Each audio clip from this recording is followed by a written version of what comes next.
I picked you up at 8. My heart was racing and now we're on our first date. You look so radiant as we walk into the restaurant. You start to talk and then I smile and nod. You told me about your life, but I was lost inside your oceanic eyes. Our hands touched briefly as the light reflected off your golden hair. A strong electric charge was in the air. Now it's 10 o'clock and the meal is done, but the conversation's just begun. You're fascinating, I feel blessed, but I have to be honest, I don't know what we're talking about, and I haven't for a while. And I don't know what we're talking about, and I haven't for a while.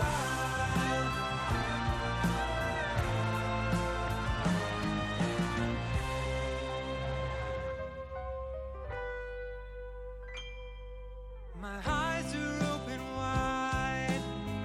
You speak with passion, but I'm panicking inside. 'Cause I've been daydreaming about a pterodactyl named Lamar. When he is tired of flying, he drives a car.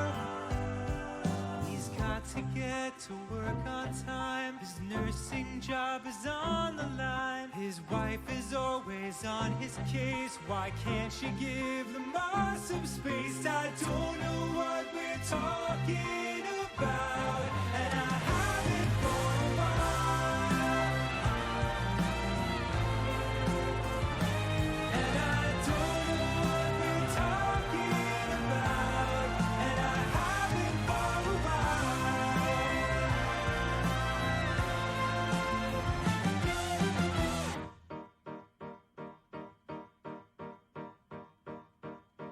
I'm pretty sure you're telling me about your new job. I'm not absorbing anything. Smile and nod. I'm thinking about ladders. If I tell you, is that hard? Is it my turn to talk? You're looking at me. Oh God, focus, focus. Penguin in a costume. How many Draculas are hiding in this room?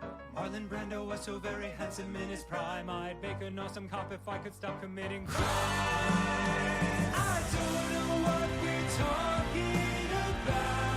I am totally lost. I don't know what we're talking about. Where am I? I don't know what we're talking about, and I haven't for a while. The bar is gonna have to go back to night school. Am I the only one who cares about this? And I don't know what we're talking about, and I haven't for a while.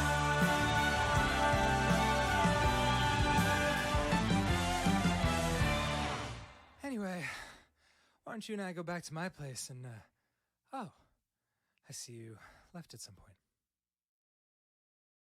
Greetings, travelers, and welcome to episode 16 of the Dark Live podcast.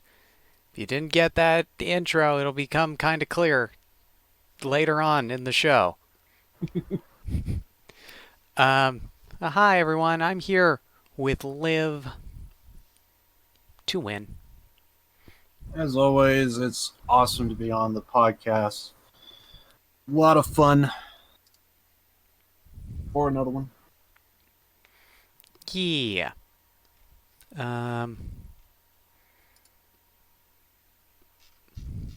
Yes, hello. Lots of people. Lovely to see everyone here. So, Liv, what's been going on with you? I've just been playing World War Z. It's just so much fun. I've been having a lot of fun with it. It's as my number one off game that I'm playing right now. It's basically in a nutshell, the reason why I'm having a whole bunch of fun with World War Z is because I'm I just got my first prestige rank on medic. Um, from what I see, there's 4 ranks, and I think Dark confirmed it before the That podcast. is correct. And I basically upgraded my SMG compact completely, shotgun completely, pistol completely. I'm now working on, hopefully, I think it's Fixer that has the scout rifle, so I'm gonna work on that at some point. But yeah, and basically horde mode is basically the main way to like just rank up in the game. I basically just sit around while AI just does all the work. All I just got to do is just lay down some turrets and what have you. Um, there's also like electrical grids. I kind of use those more. There's like a point system in horde modes, I guess, so that way you won't like spam turrets everywhere. There's also a limit on the turrets. I know because I hit it multiple times. Wait, there is a limit on the turrets? Holy cow. Yeah, there's a limit on turrets. However, manned turrets, stationary turrets, those ones you could lay down as much as you want, but when you finish the clip, obviously it basically vanishes. So it's one clip, that's it, sadly. But yeah, that's why I've been playing off stream. I just been having so much fun with it. It's just a lot of fun. I did not think I would like it as much as I did, and my first impressions of the game was still positive, but now it's like I really want to see all the different stuff I could do, and it's just been a lot of fun. So that's what I've been doing off stream. And then on stream, I've been playing Doom. I've been going through that. I've been enjoying the game, and apparently I may be coming near the end, which is why I kind of ended my stream relatively shorter than what I was going to originally plan on going today. But I mean, it was going to be a short stream anyway. So, but I've been enjoying it. It's just dumb fun is what I would call it. It's just fun. Shooting things and just wrecking everybody, but there is one problem. It acts like a button masher to me, at least with my hands. I basically have carpal tunnel. It's the whole reason why I play most of my games with a controller. I kind of have to. But if I do keyboard and mouse, my left hand starts to hurt. If I do controller, it's more manageable, but my right hand starts to go out on me. And it's not that bad. I just need to like pace myself. And anyone that's been with me through the playthrough, they would notice that sometimes I would just stop and just start talking, just do like a rant midway through my game. And basically I'm just doing that rant so that way I could just kind of rest my hands a little bit. But luckily, because I'm at the end, it's kind of more it's basically the melees, because by doing melees in Doom, that's how you kind of like get like a little bit of ammo and a lot more health. And because of that, just kind of spamming the R3 button on my controller, it's just hell on my hands, and that's the reason why my right hand goes out. But I'll rather want to have carpal tunnel in my right than my left. My left, I remember having it real bad, I think in 2018. And then now, like with Doom, it's like, I mean, if I get carpal tunnel in my right hand, like, I think I basically said, oh, I think my hand's starting to hurt. And then I couldn't even finish that sentence before my hand was perfectly fine. And I was like, good to go. So, yeah. But other than that, it's been a lot of fun. And I'm kind of near the end, so I might be finishing that tomorrow. And if I do finish it tomorrow, we'll probably end up doing Iron Sight, but that's for tomorrow. But yeah, been playing Doom and World War Z, and it's just great. I've been really digging it. Yeah. Do you I'm curious, do you have because I've seen people Mhm. who've had problems with carpal tunnel, they have a sort of like a thing that they put over their hand that helps them, like a um, I don't know how to describe it, like a cover sort of thing. Yeah. Basically like a hand brace. Yeah, that's it, hand brace. Those are Yeah, the words I was I looking do for. have a hand brace for my hand. I usually use it when I sleep. If I do get it, most of the times I actually don't use it. But if it gets really bad and it's like I need to basically if I need to put a lockdown on my hand, like you need to stop doing everything right now, and Mm. that's when I'll put on my hand brace. But most of the time I use it when I sleep. But but basically, yeah, I do have a hand brace. It's I don't use it all the time, but if I do have it like really bad and I just need to stop using my hand or just try and do something to reduce the pain, that's when I would wear my hand brace. Even during the day, I would just kind of like use it. But but yeah, I do have one of those. It's yeah, luckily it's not uh most of the time I just prefer to just pace myself and just kind of if I really have to possibly just take like a couple days off from just playing games entirely and usually that just for at least with me anyway that's always kind of helped but luckily I've been streaming actually April 1st was actually the 3 years I've been on Twitch and YouTube so Oh, damn! um, yeah. Congratulations. Thank you for that. But yeah, I've been doing this for 3 years, and out of the 3 years, I've never played a game to where it's like I need to stop playing because of my hands. I may have had it with Payday 2, but honestly, that's more to do with my play style. Now, if I just change the play style or just go with a different build, that would easily just help out. But I mean, it is what it is. But yeah, usually my carpal tunnel is like kind of manageable. I just need to just wait a couple of days and it'll be fine. If it gets really bad, but luckily I never had it bad on stream or like played a game. But I will definitely say Doom was like the first game to where it's like it did day one. It just I felt it immediately. I just did mouse and keyboard a little bit. I just felt it in the left. Did what is it controller for a little bit, Hmm. felt it in the right, uh, but then again, I went up against a lot of weaker enemies, so I kind of needed those melees, and that's what triggered the carpal tunnel. But luckily, yeah, just I just kind of paced myself and was able to get through it. Definitely, the first couple of days I couldn't main because I usually try and do like 4 6 hours whenever I stream.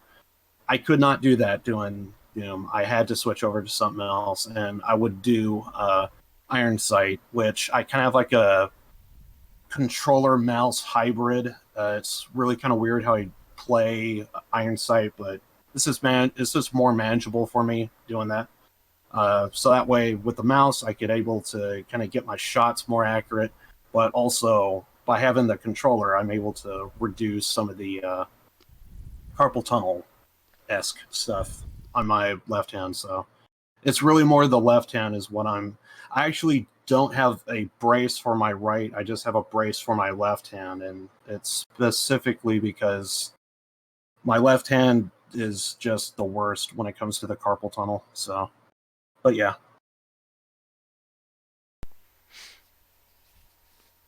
I'm not sure to go off of that. Yeah, it's what it is. Yeah. Well, as long as, it's not like Yeah, it's not really bad. crippling, that's Hmm. always a good thing. For really everything, as long as it's not crippling, it's fine, right? I mean, just walk it off, right? Broken leg, walk it off. Um, Exactly. uh, so I think it's funny. I'm going back to the, I almost said Daisy. That's because it just popped up that Lucky was playing Daisy. Um, Mm. World War Z. Yes, that's that's what I was looking for. Um, that you were sort of, I introduced you to the game. I was like, Yep. I think this is going to be great. You were kind of like, yeah, I don't know. I'll try it out. And then, meanwhile, I haven't played since we first played together, and you've been playing the fuck out of it, which is a total Yes. well, not 360. We just end up back where we are. A complete 180. Um, a, com- a complete 180 to like.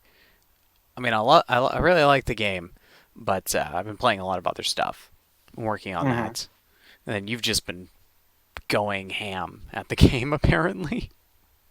Yeah, I got my first prestige, and basically, I'm not going to do it with every class, I don't think. No.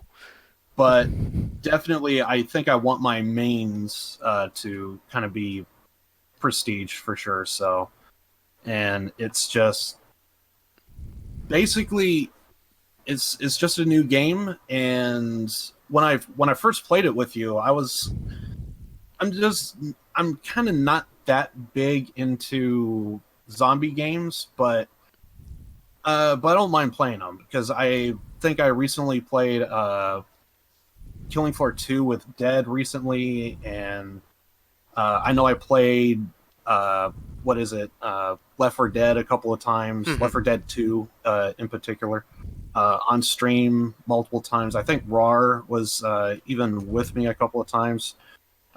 She was basically like the veteran while the rest of us were just dying off. And there was a time to where I think I had to make like a rule whenever we did Left 4 Dead 2 because it was every game just turned into PvP. I don't know how the hell that happened, but it was what it was. But yeah, those games are awesome. Killing Floor 2 and Left 4 Dead, but it's Hmm. not there was just it's good in short bursts is what I would call it. At least with me anyway. But World War Z, like, it has like I don't want to necessarily say Payday 2 like skill tree, but to some degree that's how I would describe it. And the fact that you could prestige a rank with a class, I mean, it's basically like Infamy if you look at it Hmm. from that perspective, because that's what it is. So like so now I'm like thinking of like, oh, you could possibly come up with ability, you get more skills this way. So I'm like, so basically I'm just like a little kid in a candy store just thinking of like the little stuff that you could possibly get, and just kind of I'm basically just getting a real feel for the game. And Hmm. since then I just kept just diving into it and just seeing what else is next. So I at the moment I'm just currently ranking up medic because I figured that's like a good go-to, like a good perk that anyone could pretty much use. So I figured that would be like a class to kind of rank up prestige and just kind of go from there. Um, but yeah, it's just so much fun. Yeah, it's just been I just kind of went in positive that first game I did, but since then I just been like, how do you rank up faster? How do I get more money? All this other stuff, and basically I found it, and now I see like the work ahead of me, and that's where it is right now. So Yeah. I think you mentioned Killing Floor 2. I haven't played Killing Floor 2 a, in a while. It's been a yeah. while since I played Killing Floor 2, and I should play it again. Especially, I haven't played it on actually my new rig. I'm Mm. not. I've not played it on my new rig. I'm pretty sure I have it downloaded. I know I have it downloaded. I need to play it again. And it's funny you mentioning the class thing. I immediately thought of Killing Floor 2, where I'm like, I've just got all of my stuff in like one or two classes. Because I'm like, every time I'm like, oh, I probably won't prestige them, but I'll get all the different classes up to 25, which is the max rank Yeah. before you prestige. Meanwhile, I prestige. It's like at some point I'm like, I'm gonna do that. Meanwhile, I've prestiged. My prestige 2 or 3 was SWAT. I'm at least Prestige 2 with SWAT, and I have not gotten, I think, the highest. I think, like, everything but support, commando, and gunslinger is below 5. Like, level Ooh, 5. yeah. I'm like, man, I just, never played. I didn't really ever play any of those, apparently. I just saw, like, Josh Hmm. saying that you, Marfang had you want to play on the hardest difficulty with you guys. I can imagine that would have been, that's freaking tough if you're maxed out rank. Like, Yeah, that's kind of her style. Is like she does on the hardest difficulty, and I think every so often I think we had Dead with us, and he would just be he would also talk a pretty big game, but it's just we kind of suck at it, so we just have fun, and but it's just kind of like Raw and Dead just kind of going back and forth, and yeah, they would do it closer on the hardest difficulty for sure. okay, yeah, because he gets very hectic on the hardest difficulty. Hmm. It's a little much. That's Hell on Earth. Hell on Earth's the hardest difficulty, if I remember correctly. Yeah, I want to play Killing Floor 2 at some point. yeah. I'm always down for a game. Just gotta hit me up, and we'll meet up in Discord. Go from there. Nice. Granted, you all had that one game where you just cranked its difficulty on max. Oh god. Oh god. Payday 2. Cough cough. uh, I haven't played any of the new stuff in Payday 2. Me neither. And it's not even new at this point. Yeah, It's it's not been even out for a new. while. At some point. But currently, because Resident Evil 3 just dropped yesterday, Ooh, and I nice. did my first playthrough last night. Sweet. I enjoyed it. How'd it go? I enjoyed it a lot. It is shorter than than other Resident Evil games, but then again, it's about the same length as the game was originally. Like the original game was also like short. Yeah. So I'm like, okay, well that's not crazy, and I'm gonna 100% it. I mean, for me, um, I'm gonna 100% it because I did that for 2. I'm gonna do it for 3, and at some point, I need to go and 100% because I'm only like 2 or 3 achievements. Granted, they're entire playthroughs, and it's been forever since I played the first Resident Evil game.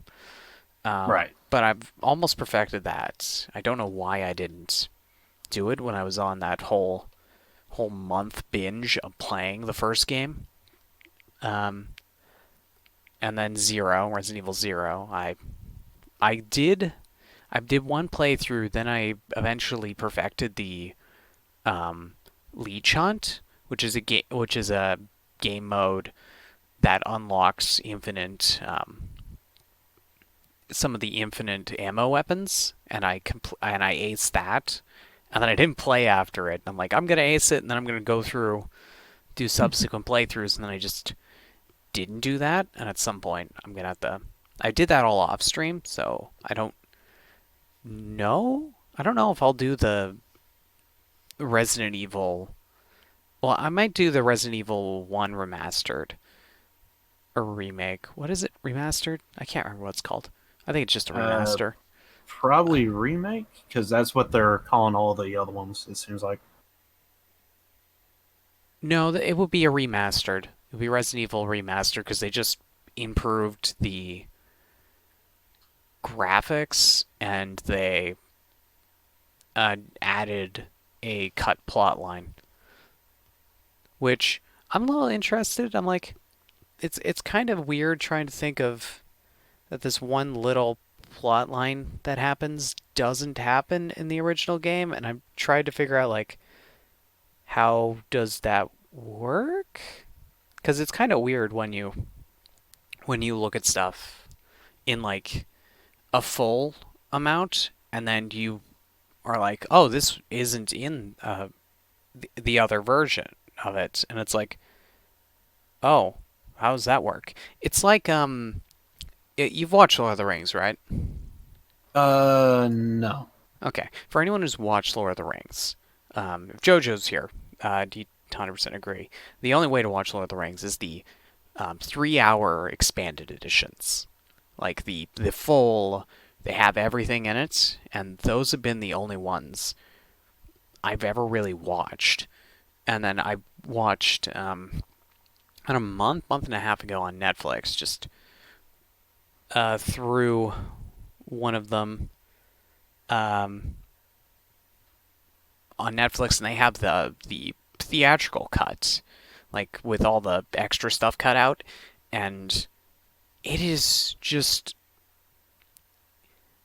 it's not the same. Like if it is just all this extra stuff, and it's just so much is cut out and just not tied together as well as it is with the full director's cut, and it's just like astonishing to me watching it, and suddenly this part that there's like 10 minutes of scenes in between, it's just all of a sudden, oh, it's happening after this scene when there's supposed to be 10 minutes of something else happening there.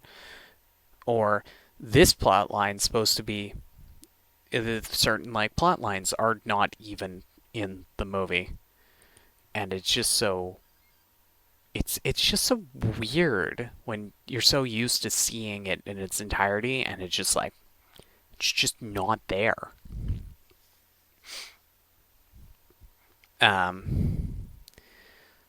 So yeah, going back to Resident Evil 3, right? That's where we are on to.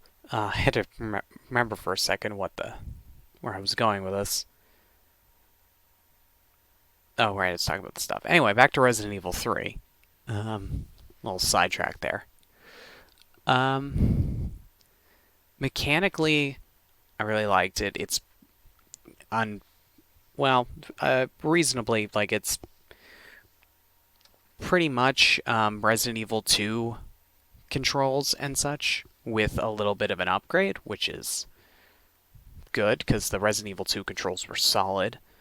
The adding of like the dodge mechanic, which was apparently something in the original game, as I was told, is cool. So you can dodge out of the way of zombies, and there's a special dodge you can do where if you time it right, you can do a roll, and then if you aim immediately, your gun is immediately brought to a headshot on the enemy you dodged, which I've done perfect shot like once or twice. Nice. It's kind of hard. Well, I wouldn't say it's kind of hard. It's hard for me. I say it's like, it's kind of hard. But there's a lot of games and shit that are like, man, this is a freaking hard-ass game. Yeah, damn it. I'll say I'm a little when I saw not Darkest Dungeon. I can actually decently play Darkest Dungeon. A game I always tried. I tried and tried. It looked like a great game and it looked fun, but I just couldn't do anything with it. Was Enter the Gungeon. I just couldn't. I just can't.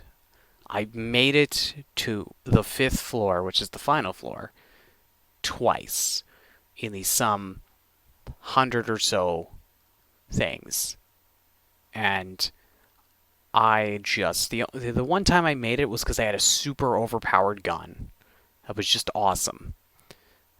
And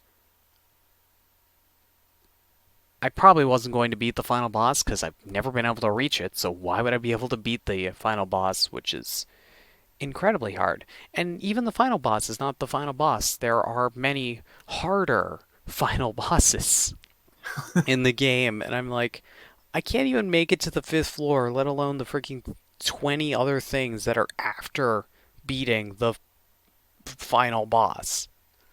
Quote unquote final boss. And it's just so like, I want to enjoy the game, but I'm just so shit at the game. I just can't, which really sucks. But Yeah. whatever. Yeah, But especially if you're like really enjoying the game and then it's like you come across this really difficult part and it's yeah. well, it's hard when the difficult part's the main game mechanic. Yeah. Yeah. Ugh. Yeah, 3 was short, but it was good. Um, I'm gonna leave my reservations. I'm a little like, because there's an achievement or like a challenge, I should say. So it's got an interesting thing where, for whereas in Resident Evil 2, completing challenges would unlock stuff like if you completed the game in the speedrun time, it's like unlocks the infinite weapons and stuff. But now it's when you complete a challenge, it gives you points, and you can use those points to purchase items that will be with you in subsequent playthroughs. So you can purchase the infinite weapons. Um, you can purchase hip pouches to increase your. You can purchase increased inventory space, which I don't know if that means that it's like you start off with extra inventory space, or if it's you start off with extra inventory space when you get to the first item box, like the pouches are there and you can use them immediately, or if it's because depending on the different modes, there's like the 3 modes, there's assisted mode, standard, and then hardcore, I think is the third one. And it reduces the amount of spawns and stuff. I don't know if it means that if you purchase the hip pouches, it just means there's a guaranteed, on top of what is there for that difficulty, there's up to 2 extra ones that wouldn't have been there in the first place. So I have no idea how those work until I purchase them. Which I didn't end up doing because I bought this hot knife, the hot dogger, which was like all of my points. I just had enough points to buy it. I'm like, it's a knife that sets enemies on fire, and I was like, yeah, you know what? I'll take it. Josh also, I was like debating, and Josh is like, well, I used the knife a lot. I'm like, yeah, I did, because you can do a Resident Evil 4 kind of deal where you can shoot the enemy, then they fall over, and then you just run over and you knife them. And you just knife, knife, knife, knife, knife, and then back the hell up before they bite you, and then just shoot, shoot, shoot, and they go down. You just knife, and you just conserve a lot of ammo that way. So that'll be a lot easier if I can just set them on fire with the knife. Just like just charred zombies everywhere. It's like, what happened? Well, Jill got herself a flaming knife. She did the old YouTube thing where it's like 1,000-degree knife versus zombie. Hot knife through zombie. Hot knife through zombie. Will it cut? Will it blend? There was a lot of tentacles in the game. A lot of tentacles. There's this one enemy type which grabs onto you and sticks its tongue down your throat and implants parasites into you. Yeah, and you get introduced to it in a cutscene, so it just grabs you, shoves its tentacle tongue down your throat, and then you got parasites. It's like, that was disturbing. I was just like, So that whole section was both. I love that section because of how, like, it's one thing when it's like most of the, like, Nemesis, the big bad guy that chases you around at some points, he's like big and intimidating. Zombies are just They're also like, oh, you gotta be careful. But these like creepy, fleshy spider things, not only they like crawl on the walls and stuff, and like spiders in Resident Evil suck, but these are like smaller spiders, and they're textured, like they're like almost just barely different than the walls they're on. So they're a little bit hard to see. Well, they're pretty camouflaged, other than obviously how their form breaking up the camo pattern. But they're they're not easy to see, and they are just quick, and just I was like so tense going through that. I was just have my gun out and I'm slowly walking everywhere as I'm scanning all the walls and the roof looking for him. It was a great part. And I was glad when it was over. I was like, okay, those enemies are done. I was like, ah, that was great. Please don't have any more of those for the rest of the game. And then thankfully there were not. I wasted like 50 handgun bullets or something going through that part. I missed a lot, but, you know, what can you do? Yeah. Yeah, but just overall the game was satisfying, and I'm looking forward to playing it more, which I will be immediately after the podcast. Playing more Resident Evil 3. So stay tuned for that if you're interested. Nice. But anyway, yeah, are there any games that are coming out or that? I mean, I just talked about Resident Evil 3, which just came out the other day. That I know of, none that really I recall looking forward to. And plus, there's some I don't know if they're like, what is it, console only, or if it's across the board. Right. So I'm just going to a site, see if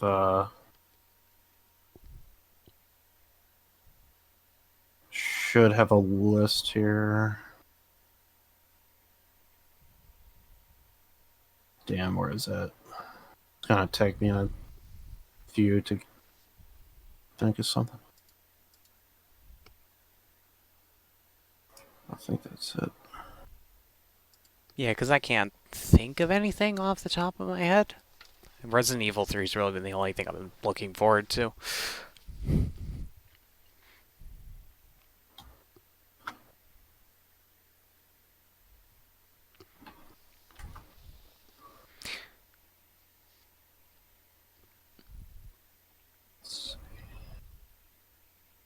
There was a new DLC announced for Darkest Dungeon, which is going to be interesting. It's got like PvP elements in it where you can play against other players. So that's going to be cool. Also, apparently, it adds more voice lines into the game and also gives death sprites for when you inevitably lose people during an expedition. They now have little death sprites, like the enemies do, instead of just disappearing forever. Now you can watch their mangled corpses be there the entire battle. To be reminded of your failure.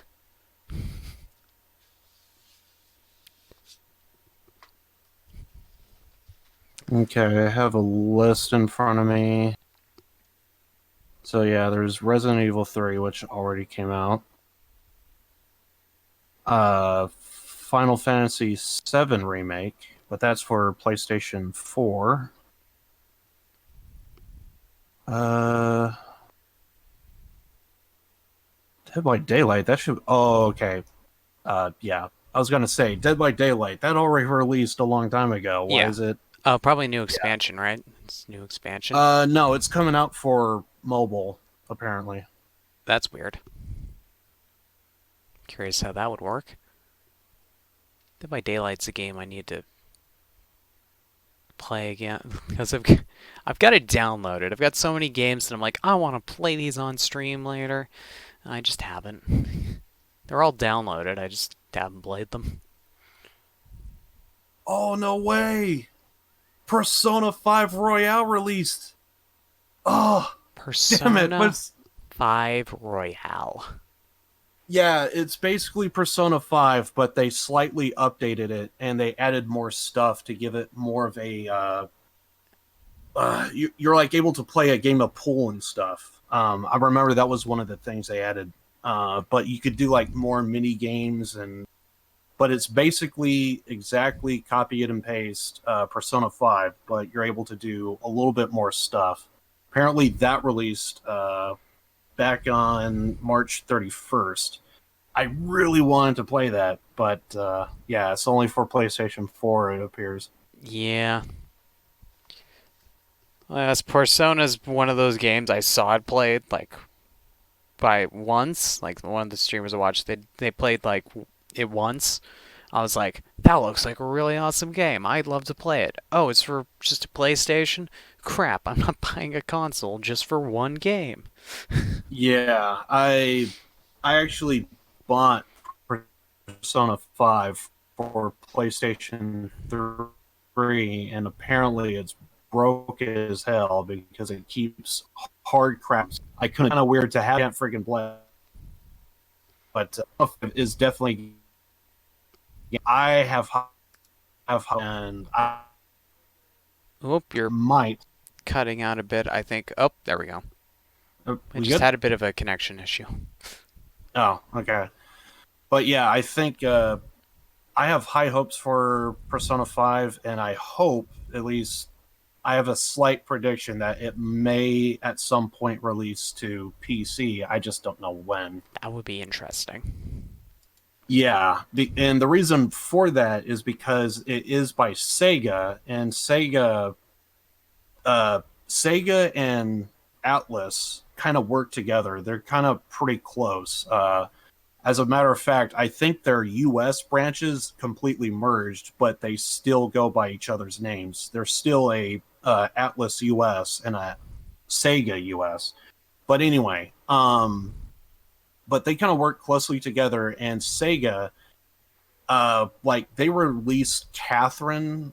It was a game that was like released back in, I forget how long, maybe like 2010,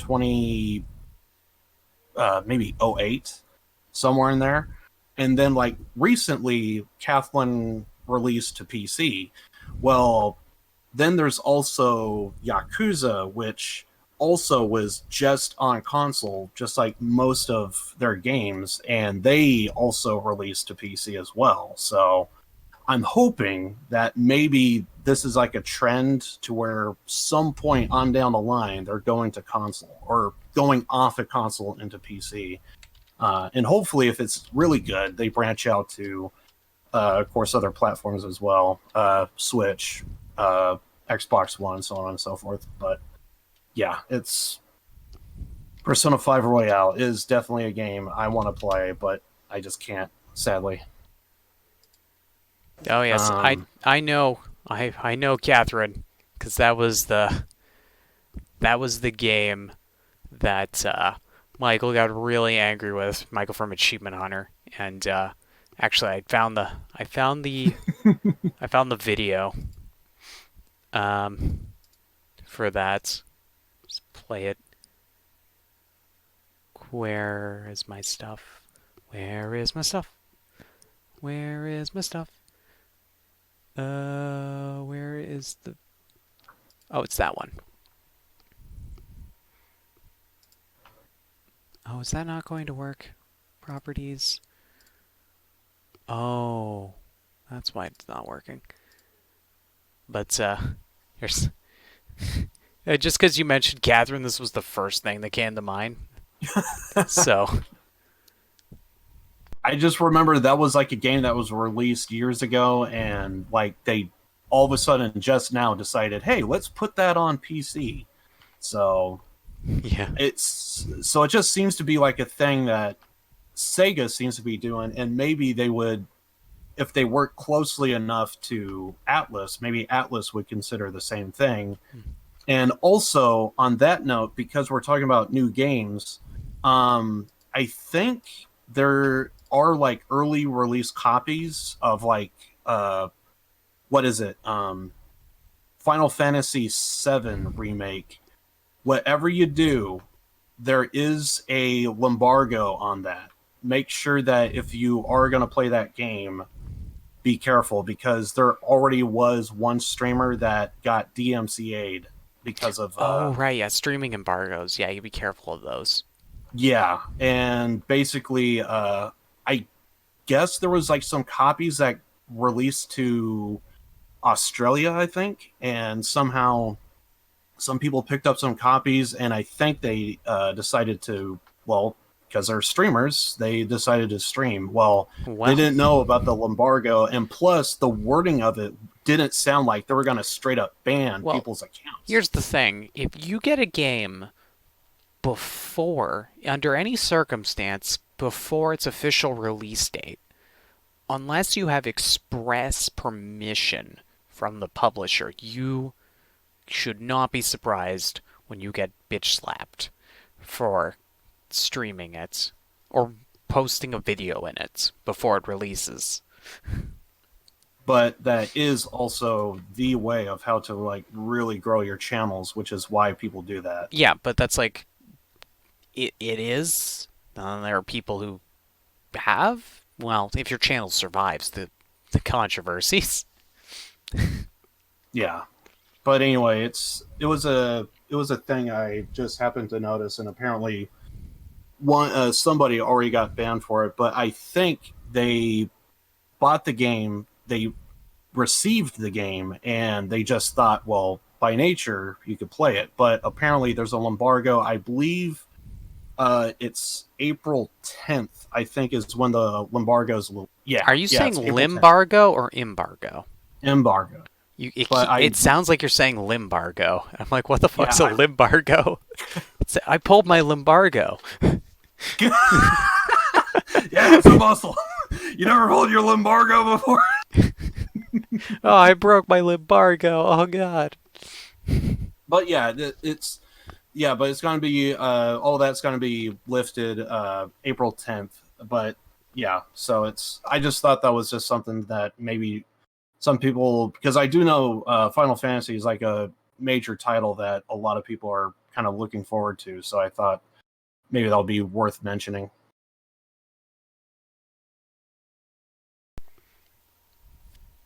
Yeah. I'll play the clip now. I mean, yeah. I mean, while we're on the topic, I'll play the clip. You play this on fucking normal, and it's like playing any other fucking game on hard. Holy fucking shit. Love is over because all my relationships apparently end like this. My emotions, you piece of shit. I'll show you rage quit and we burning through. Yeah, let's get some fresh air in here. I need some fucking room to breathe.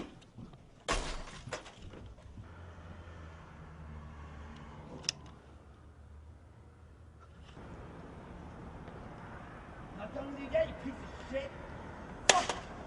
Piece of shit. You make me do this. Why do you make me do this? God damn it, fucking whore. You fucking dead to me. Gonna need a new Xbox.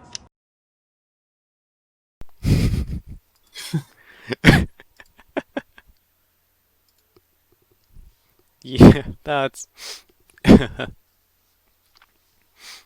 I remember that came out like in high school. I mean, my friend for a solid couple weeks laughed about that video. I need a new Xbox. It's funny because it was just one of the older Xbox 360s. It wasn't one he was playing on, so he just one of the ones that were just like the older ones they were using and they didn't use anymore. He just grabbed that and just fucking throws it out the window and freaking beats it to death. It's funny because it went over to the one guy at the desk. That's one of the founders of the company. It's like one. I think actually at the time he was the boss. He walks into his office, throws the freaking Xbox out his window. It's such a good scene. But I digress. Uh,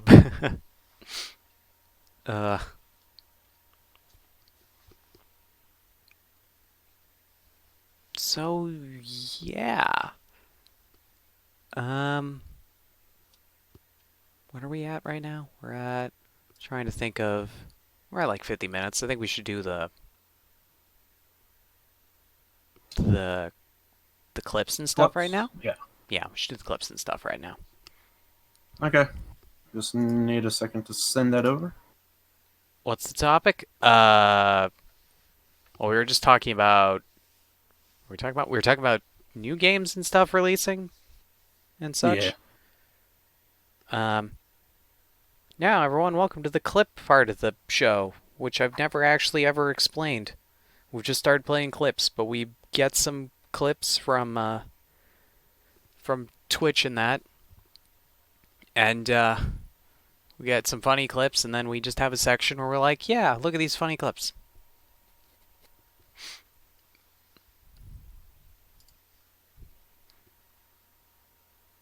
How many do you have this week, Liv? I usually go with 4 because I figured that's good enough. How many do I have? I have 6.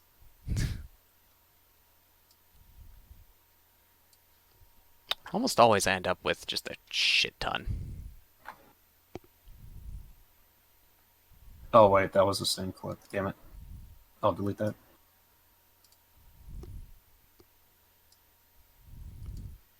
Okay, let me get these loaded up. Little bitch. I just went ahead and started playing. Well, I guess that's what you do when you load up a video. Nope, that was the same one. Okay. Didn't actually copy, apparently. Here we go. That one. That one.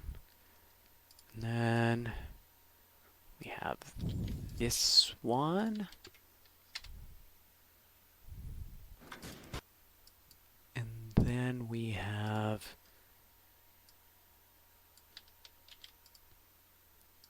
this one. So we'll do your clips first, because I just put them in first. Alright. The hell's that? I should probably load up all my clips as well. Actually, what if I just... This is day 2 of it. Oh, wow. Okay.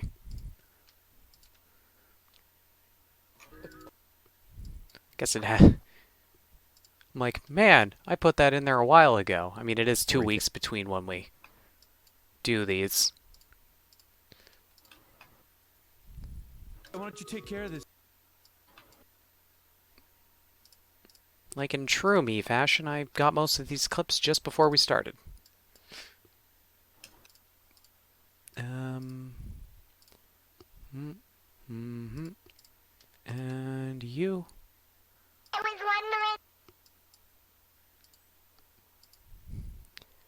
God, I've got so many fucking tabs open. It's like a nightmare.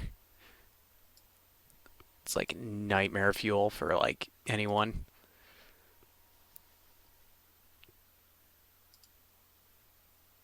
Nope, that's the wrong one.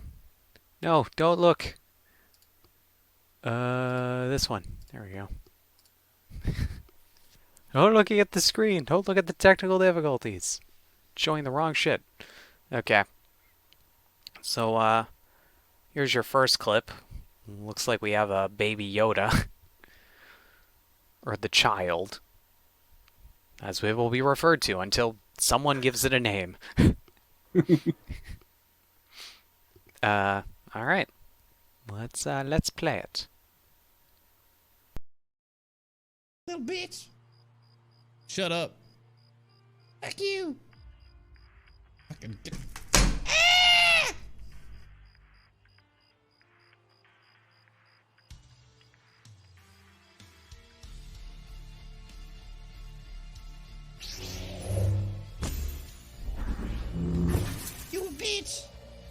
You son of a, get your ass back here, you son of a... Fuck you! Yeah! Bitch!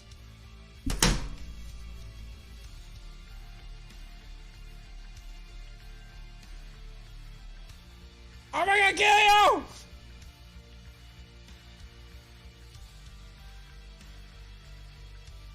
Hey, that bitch! Oh my god, this motherfucker right now. Shit. Oh shit, I'm starting. Get your ass back! Okay!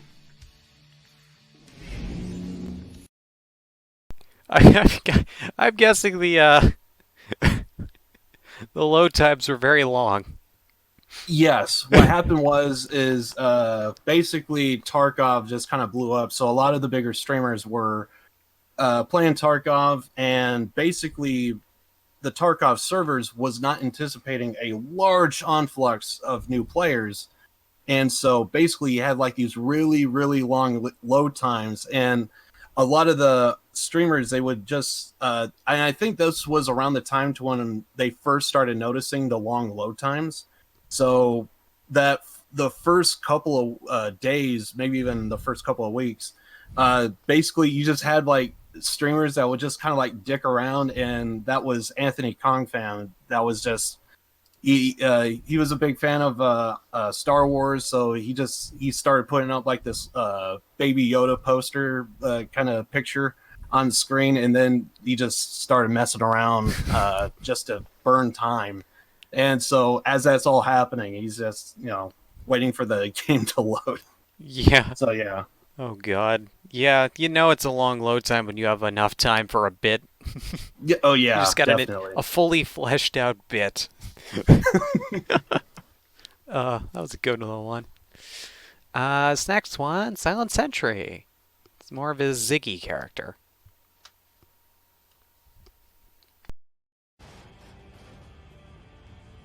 Hey, Anton, man, you cool, bro? Need a lighter, bro. When's this thing? Oh shit! Happy move, man! Happy move! Happy move! Oh shit! Happy! Happy! Oh, fuck, man! You're supposed to move! Happy, man! Get him out of here! Oh, fuck, man! Yeah.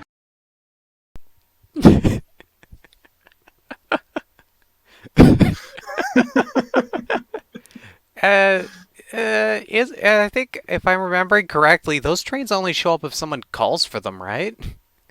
I actually don't remember seeing that particular moment, but I saw it and I thought it was funny. That's So fucking I don't know great. the full details, sadly. But Yeah.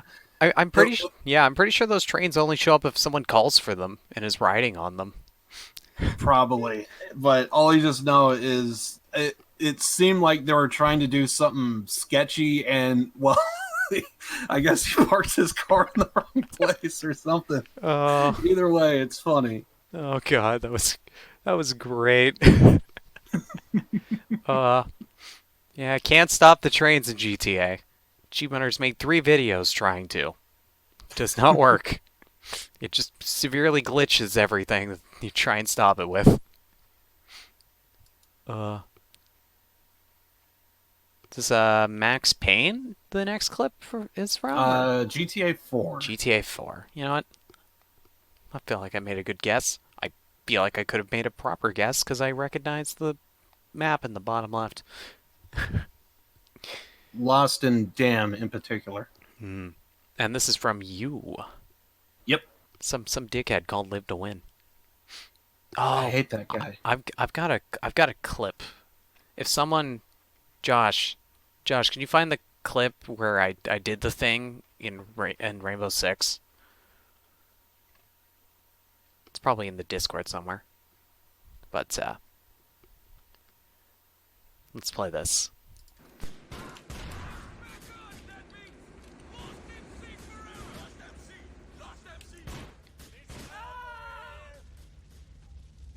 Wait, what?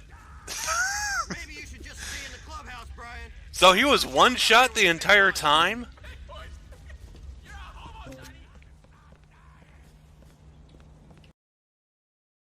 That was an impressive shotgun.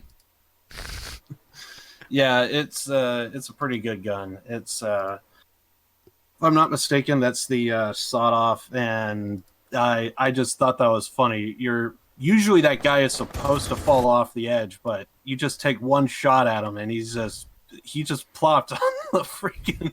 Yeah, that was a hell of a shot. You also have a clip? Ah, you know what? Yeah, go ahead. Um,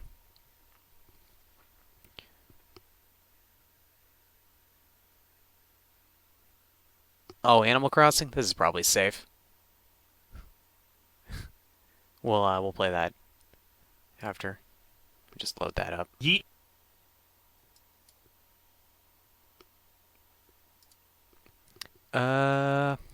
We'll play what? Lives. Lives next one. Another Silent Sentry.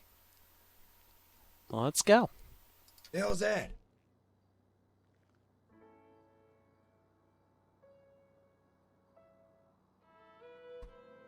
Hello? Who the hell said that?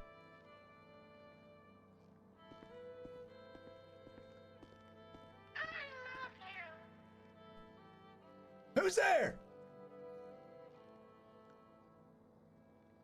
Is that you? You got something to say? Go ahead and say it.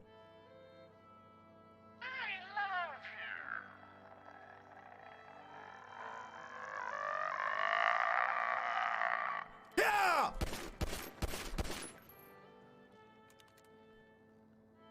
That's what I thought. Keep your trap shut. Yeah!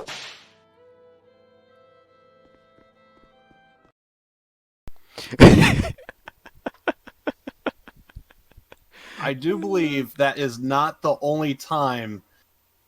There is actually another clip with Ziggy, and it's with that same goddamn bear. And for some reason, he just has this bit to where I don't think he's saying it on the server, but he is saying it on his OBS. So his chat's hearing everything, but he has like a voice for the bear, and he just has this gimmick to where this teddy bear just talks randomly. Oh God. And so he does like this. So yeah, that was one of them. That was the interaction he did with as his character John Marston, which is for those that don't know, that's supposed to be exactly like the John Marston character from Red Dead Redemption 1 and 2. So I wonder if his But yeah, character it's funny. got in shit because he just fired off shots in the hospital. The police, because the thing is, when you fire off your gun, the police get a hey, there's been a gun shooting. Yeah. It's fired off here. Yeah, I think that's one of the things that Silent Sentry kind of hates about the whole system of role play. It's like cops could just go in to this area and they just know everything, and it's like, oh come on! If you had like a revolver and you fire off some rounds, you're not going to find them on the ground because you would actually have to like pop open the housing and Yeah. actually. So it doesn't make sense that you would have like bullets everywhere if they're all revolvers. But yeah, so little stuff like that is kind of like I think because well, it's a whole thing, but in a nutshell, Role play versus role play. yeah, in a nutshell, Silent Sentry will like to see things done just slightly different and just make it more realistic, and that's kind of one of the things he thinks would be more realistic. But I mean, ultimately with cops, they if you give them the chance for RP, most cops will take it because they just want RP. Yeah, They're just the same as everyone else. They want to have fun too. So if you give them the RP choice, like Kiwo, her one crime character was just doing crazy, absurd, like shouldn't have worked heists, and she just a lot of RP with the cops, and just it was just like awesome. It's like they went along with it because they enjoyed playing. Well, one, Kiwo's great, and two, like her character just it was just fun for them to interact with her character. I mean, not all of her shit went off without a hitch, but there were several times she just walked out of the bank with all the money. She's just like, look at me. I'm the person on the billboard. See, I work here. Call my manager. Calls the manager. Her phone rings. She walks away. Hello, this is Jenny, Fleeka Bank. I had no legs. No legs. No.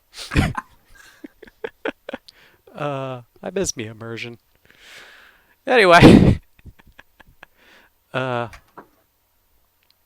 Here's some more GTA.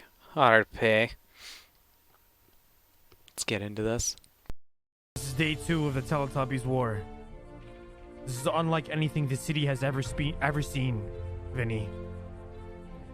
That's right. Desperation Derek's. AP Andy's. It's actually day 3, Rami. Okay, honestly, if you're gonna do this, I'm shooting you. This is day 2 of the Teletubbies.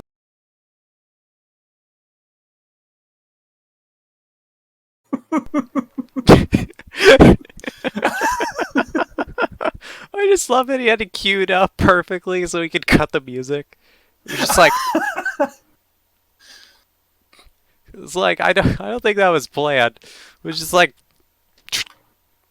you hope you're just gonna keep doing this. I'm just gonna shoot you. It's just so great. Oh, that's so good. I think I've got a couple. How would I move the order of those?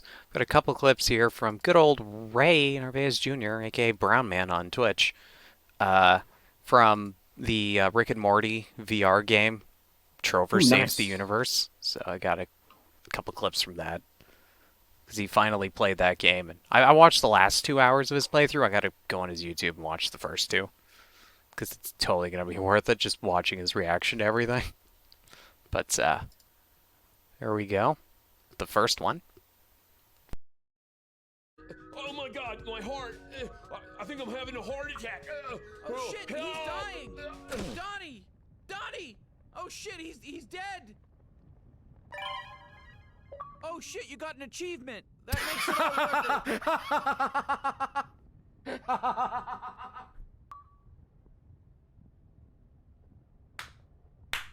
Yes.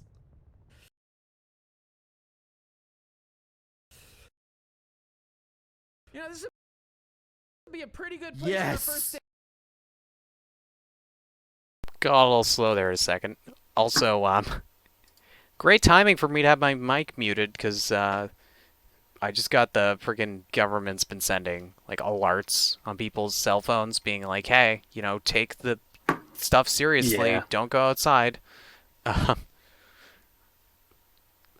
Yeah, that's fucking great. Oh shit, I watched that one live and I was just like, oh my god. Oh shit, you got an achievement. I guess that makes it all worthwhile. Then here's another good one.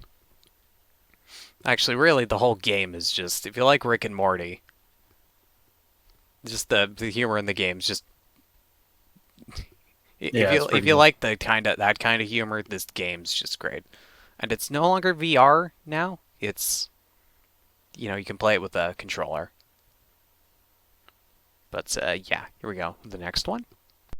Why don't you take care of this stuff? You quit being a fucking stupid little bitch about it. Alright, well, I'll get on that, sir. What the fuck are you doing? Those were my pets. What are you out of your fucking mind? You just told us to kill them! What are you talking about? I told you to kill the ones in the courtyard. The wild feral ones. The ones you just killed were my domesticated pets. They were my friends. Oh, Jesus, man, you gotta be a little more specific. Shit, dude, I'm sorry. You know what? I don't even care anymore. Take your fucking upgrade here. It's on the fucking counter. I don't even know why I'm giving it to you. But here it is. Take your stupid upgrade. Oh. We got it. Okay, check this out. Watch this. This is crazy. You fucking eat each other. You see this shit? He's eating the other ones. Fucking insane. That's what they do when you put them close together. Isn't that crazy? And all the powers are now combined into this one power baby.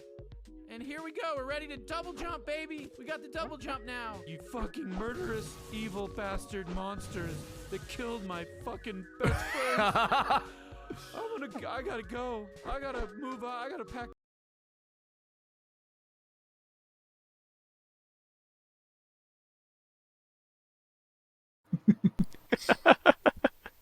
Yeah, it's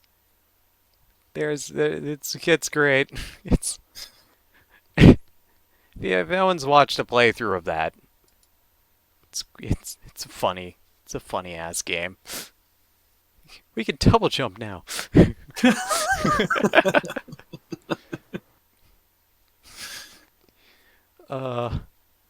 It's funny because I don't think you can't get across that river to kill the ones he tells you to without the double jump. So it's like, oh yeah, just kill the ones in the cage. What the fuck are you doing? So many great moments in that game. Just most of it. I think I wouldn't be surprised if like it would be surprising me if a good chunk of that game was scripted. It just feels more like Justin Roiland was just in the booth doing a million different voices and just free doing it the whole time. Just like awesome, just funny. Next one's from Resident Evil 2, Ray once again. Let's go. Story thing in here still, I think, right? It's a 302 or 203, whatever. 203. All right, well, if we find the other portable safe, we can knock that out.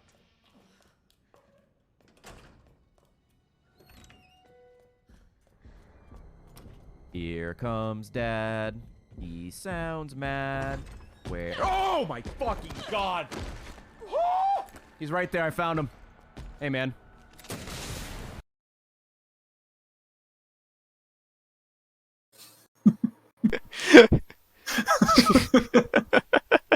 Yeah, X gonna give it to you. Yes. I think that's happened to me before. I've like popped out. I think at that same door. I'm like, okay, where's he coming from? Look out the right. I get suplexed. A lot of you come around the corner, you get freaking body slammed with Mr. X. Okay, this next one's more no pixel, and this is Nikita, and she did her and I can't remember the other person's name, but she did because Animal Crossing just came out. Yeah. So her and another person were RPing Tom Nook and Isabella. Well, she's playing Isabella from Animal Crossing.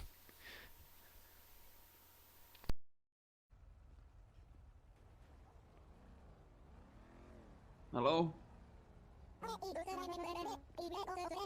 What the fuck? Oh. What the fuck?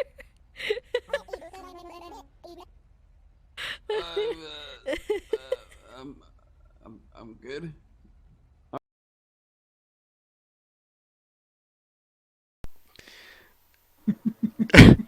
It's like, because the guy's doing Tom Nook, he would do like those are sound bites from the game. And then he would do his own, like he'd do a couple sound bites from the game, and then he'd do his own rendition of it, and it'd just be so jarring. Just be like, blah, blah, blah, blah, blah. What'd you walk into? Yeah, a freaking god tier podcast where we spend time watching videos and shit, because that's fun. Well, not the whole thing. So we got 3 more left. This is a clip featuring Milton. More GTA RP. Then we have clip from me, and then one Josh submitted. And then we'll move on. All right, next clip. I was wondering, do you think that I should even do a little cartwheel? I'm gonna be safe. I'm not outside. If I'm really safe. Did Mom say yes? Well, she said that I should be a janitor. Well, then listen to your fucking mom, you little shit of a kid! I'm not gonna listen. I'm gonna do it just because you called me names. I'm gonna do a cartwheel right now, and I'm at the top of the stairs.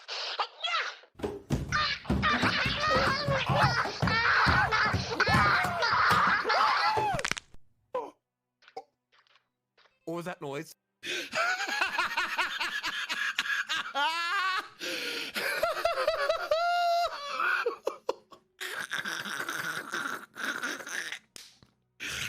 What was that noise?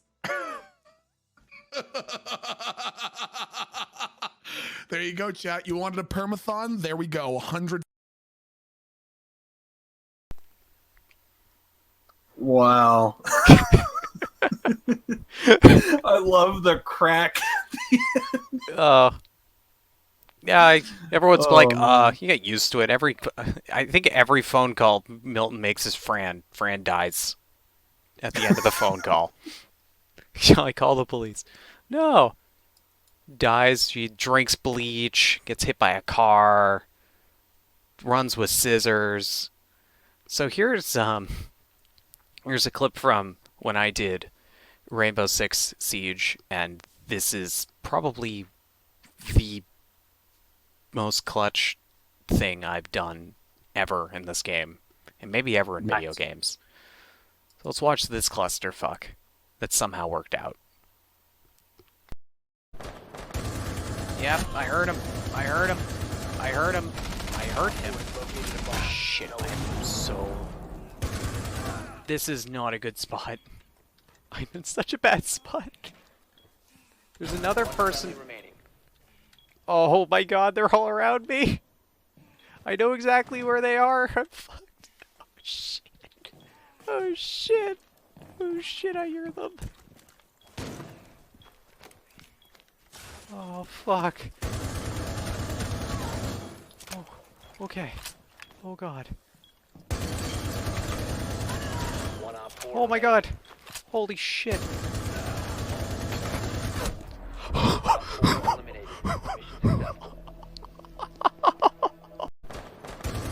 Yep, I heard.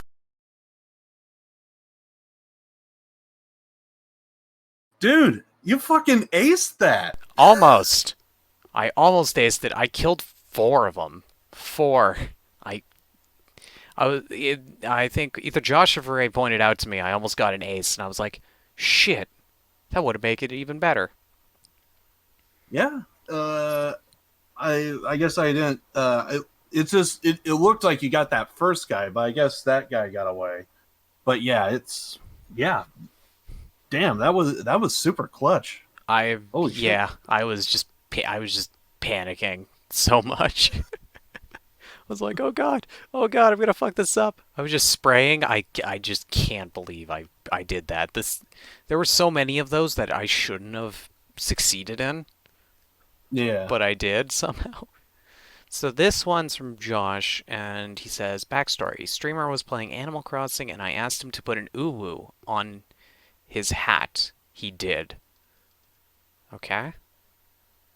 So let's see this. Yeet Hat 2.0. I really hope this is the right way around, because if it's not, then my uwu is going to be upside down. This is Yeet 3.0 actually. This is the third iteration of the Yeet Hat. Fucking uwu. Okay, now I want to wear it.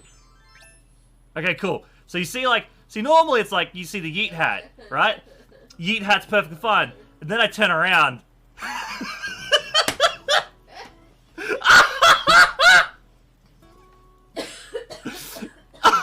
So, like, you know, just run around all with the fucking ooh.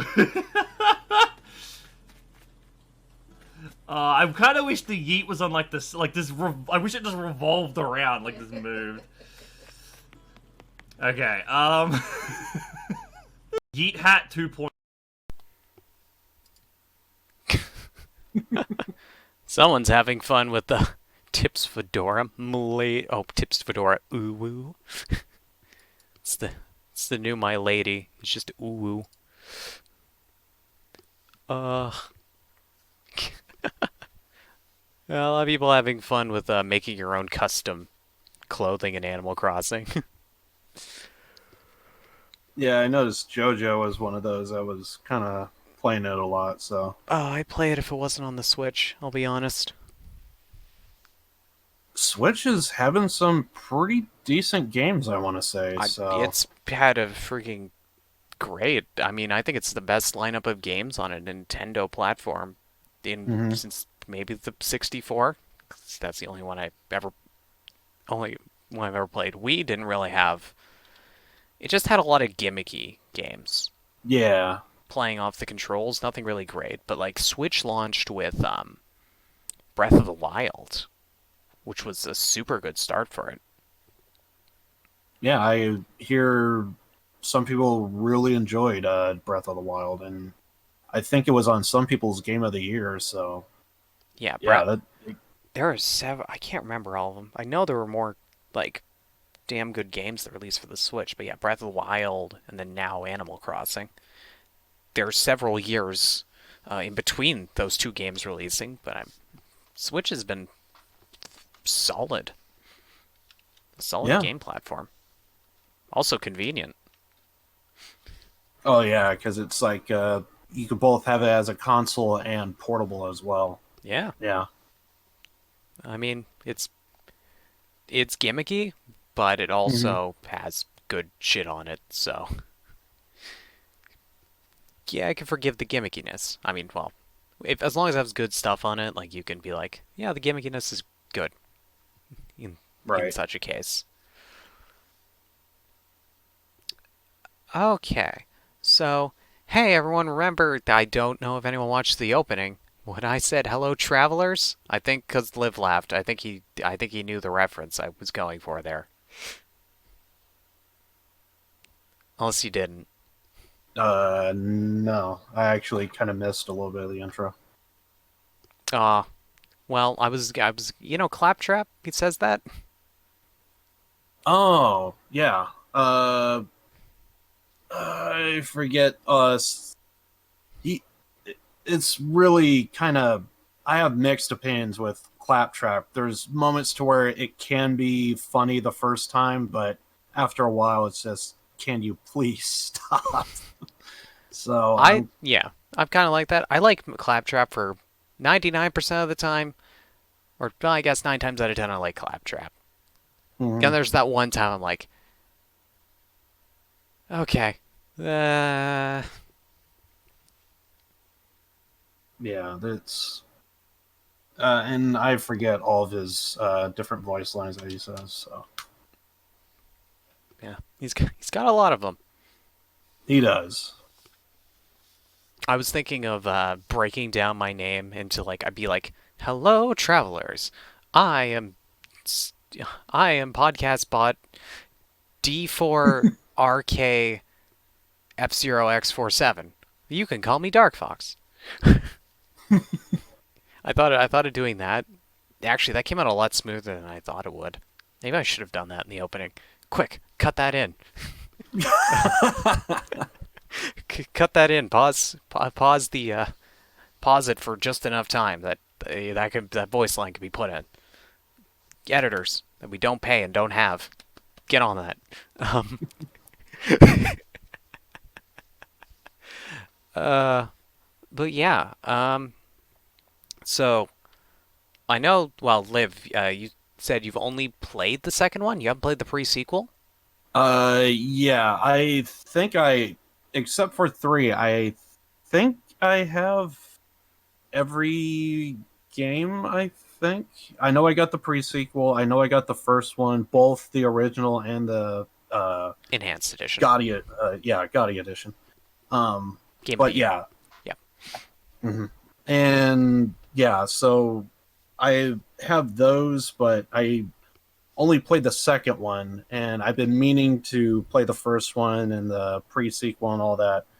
And of course, I also did hear there was what is it? God damn it! I'm drawing a blank on that company. I think they kind of went under, or they're slightly bankrupt. Gearbox.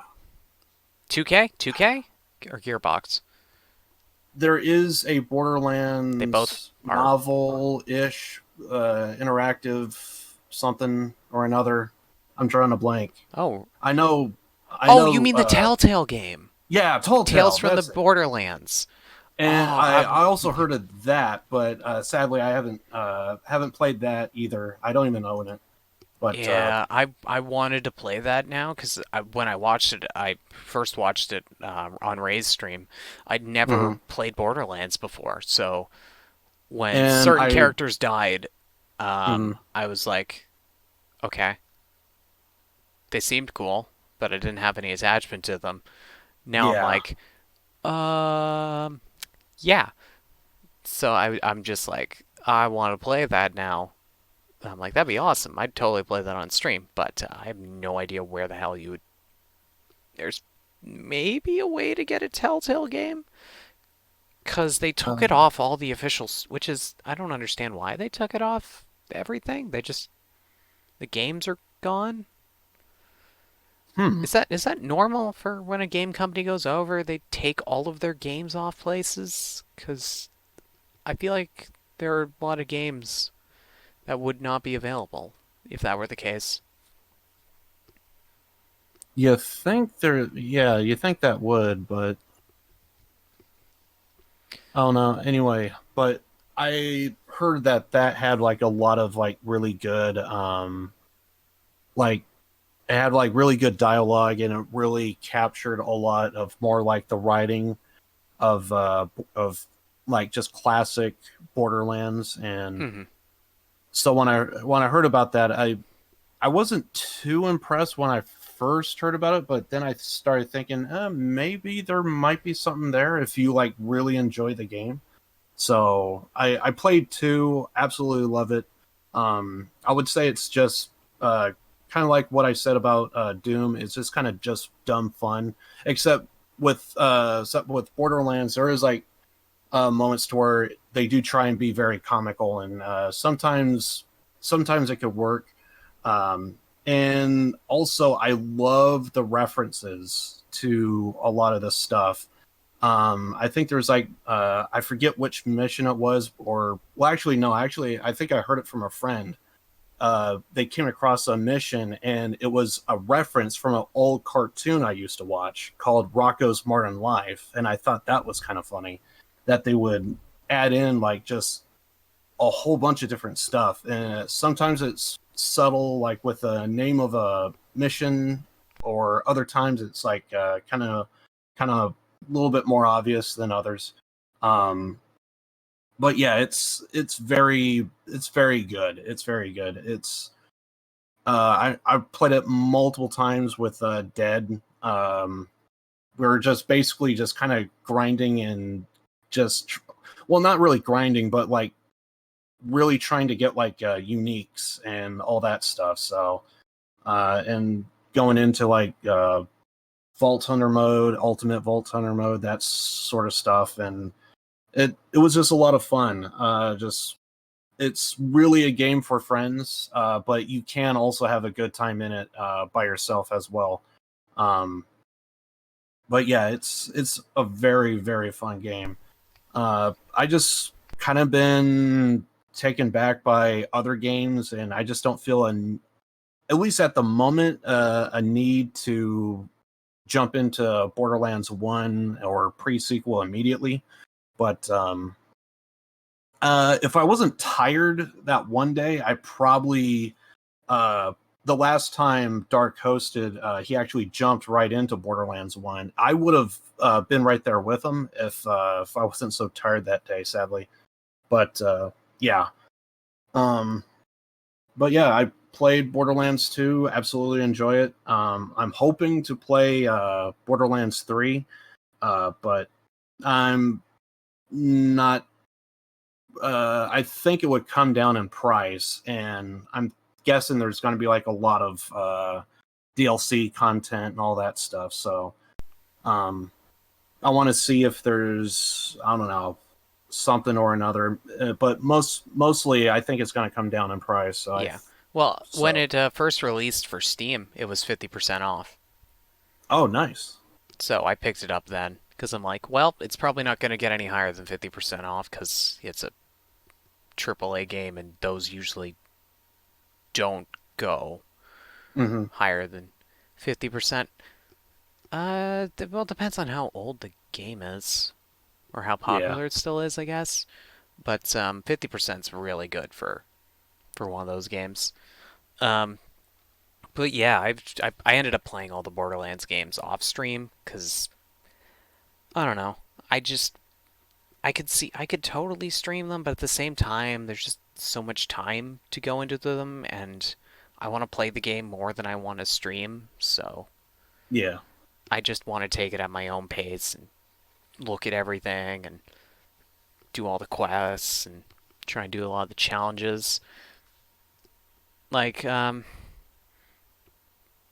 really liked all the games. 2 is definitely my favorite. Pre-sequel, that one I was like I wasn't too sure what to think of it because I know Borderlands is good. I knew that. I knew Borderlands 2 was phenomenal. Everyone loved Borderlands 2, and it's not hard to see why.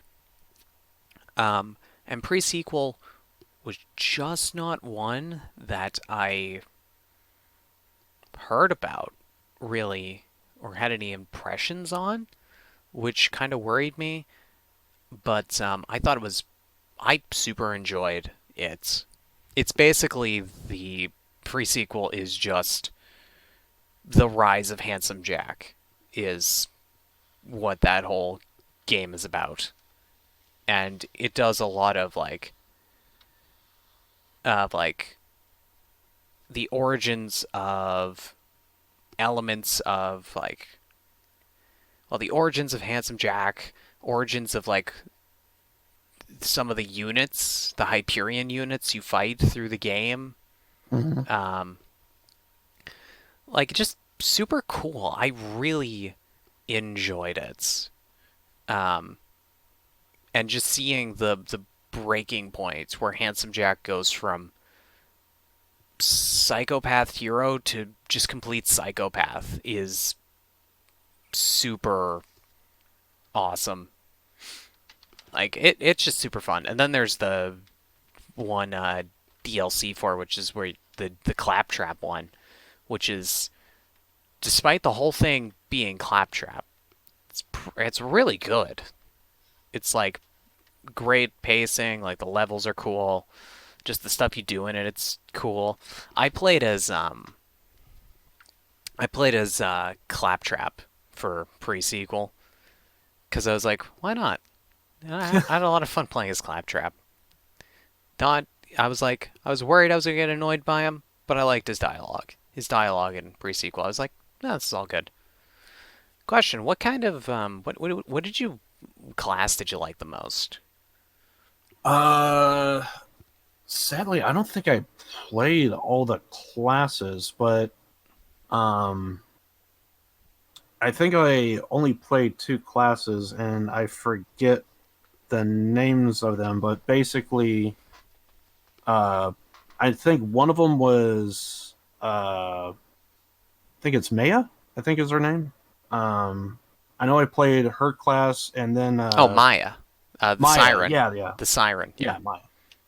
I played Maya a little bit. I thought that class was kind of interesting, but I don't think I got too far into like seeing like the full potential of the particular class. But I thought that was kind of different. And then I think the one class that I mained was basically I just ran turrets. So, but I ended up discovering, at least from playing with Dead, there was another class he was really making it sound like it was really OP, but yeah, I've been wanting to try some of the other classes, but sadly, I just again kind of like just trying to play Borderlands the series. I kind of been just slacking off and just kind of playing other games. So sadly, I can't really say too much about the classes. Yeah, I've only played. I played Mordecai in number 1, who's the sharpshooter. In both of my co-op playthroughs, the one I did with Dead, which we made it to just when we unlocked the next area, And then again, when I played with my other friend, we made it to when we unlocked the next area, I think. That one too. And I played Mordecai both those times. And then I played Lilith, the Siren, for my single player. And I've just continued. I'm like, I'm just going to keep playing Siren because Siren just has fun abilities. I just find the Siren abilities fun. Maya's ability, like, I wasn't sold on it at first. But then I started to do some... Once you get the upgrades for when you kill an enemy that's in your when you're have them in the grasp, that they give you health. That's great. Mhm. Then I had it so it was like gave me health when they died. They caught on fire, and it also was the void one where it sucked in enemies around them and caused damage to them. So it just became like super awesome. Just grab one person in the middle of a bunch of enemies and just drag them out of cover and just shoot them as they're flying towards the orb. So I eventually got sold on that power. And then I'm playing a Siren again for Borderlands 3. I've just started that, and I have a problem where I start off in Borderlands, because I guess like every Borderlands sort of like the gunplay changes. Like the gunplay changes pretty nicely from 1 to 2. Sniping is a lot better in 2 than it is in 1. Pre-sequel is about the same as 2, and I just keep forgetting to use my abilities. I'm having that problem in 3, where the gunplay is... I'm absolutely... Like, the mechanics in the gunplay in 3 are so good that I'm forgetting to use my my abilities. So I'm getting freaking surrounded and killed, and I'm like, oh, if only there was some overpowered thing I had that I could use to help. But I'm having a problem because I just finished pre-sequel, and in pre-sequel, you have like air because you're on a moon without an atmosphere, and you can use some of your air to boost. And because I was Claptrap, you don't need to breathe, so you just use all your oxygen to boost around. And I keep trying to do boost jumps in 3. I just keep intermittently just double tapping the space bar and just jumping once and being like, oh yeah, I'm not playing pre-sequel. I'm just trying to boost jump, and I'm like, that's not a thing anymore. But yeah, who'd you say is like your favorite character in 2? Favorite character? I don't know. It's in terms of like characters you play, or just all around. I just think like just all around, in general. Well, I think in terms of, well, because I haven't played all the different classes, I can't really say anything about them, sadly. But I guess out of all the characters that I like come across, probably oh crap, what's her name? The 14-year-old kid. She has Tiny like a Tina. thing. Yeah, Tiny Tina. That's right. She's probably my favorite. I think just her attitude and some of the, because like I can't stop, mainly because we did it so many times and it was a pain in the ass having to do it. Me and Dad were having to do the one particular mission to where she turns heel on vending machines because the muffins had freaking raisins and oh my not god, chocolate chips. That was this That is an was abomination the to entire cookies. mission. That was right when you do the training. Yeah, like cookies and Who stuff. puts and raisins in cookies? This is an abomination. Wipe them from the face of the Pandora. Like just that alone, like sold. It was funny.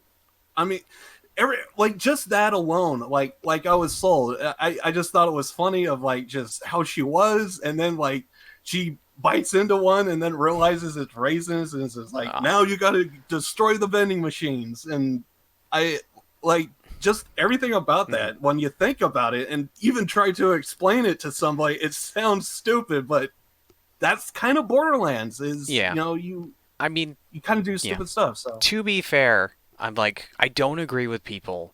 I'm like, I love raisin cookies, but I do understand the disappointment of biting into a cookie thinking it's chocolate chip and it being raisin. I can understand that.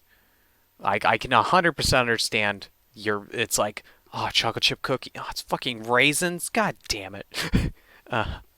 So I'm guessing you loved the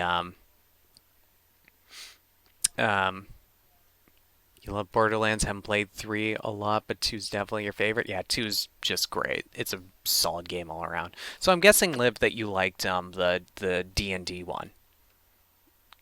Oh yeah, that's right. Yeah, I did do a little bit of the D&D because that's all DLC. Tiny Tina. Yeah, and again, just hearing that dialogue was just so funny. And then there is a character that kind of has like a pivotal moment in if you played the main story, and then it's like she thinks that person is still around, even though that you kind of know the end of that story arc. It's everyone in that room knows, but you just hear Tiny Tina's reaction. Yeah, and it's she's just so comical. She's just into. Yeah, she's into. Have you played to the end of that DLC? I believe I did. I want to say yes, but I don't remember. Yeah, because like she knows he's dead, but she's just denying it. And then there's that sad scene at the end where she breaks down. She's like, "Yeah, I know he's dead. He's never coming back."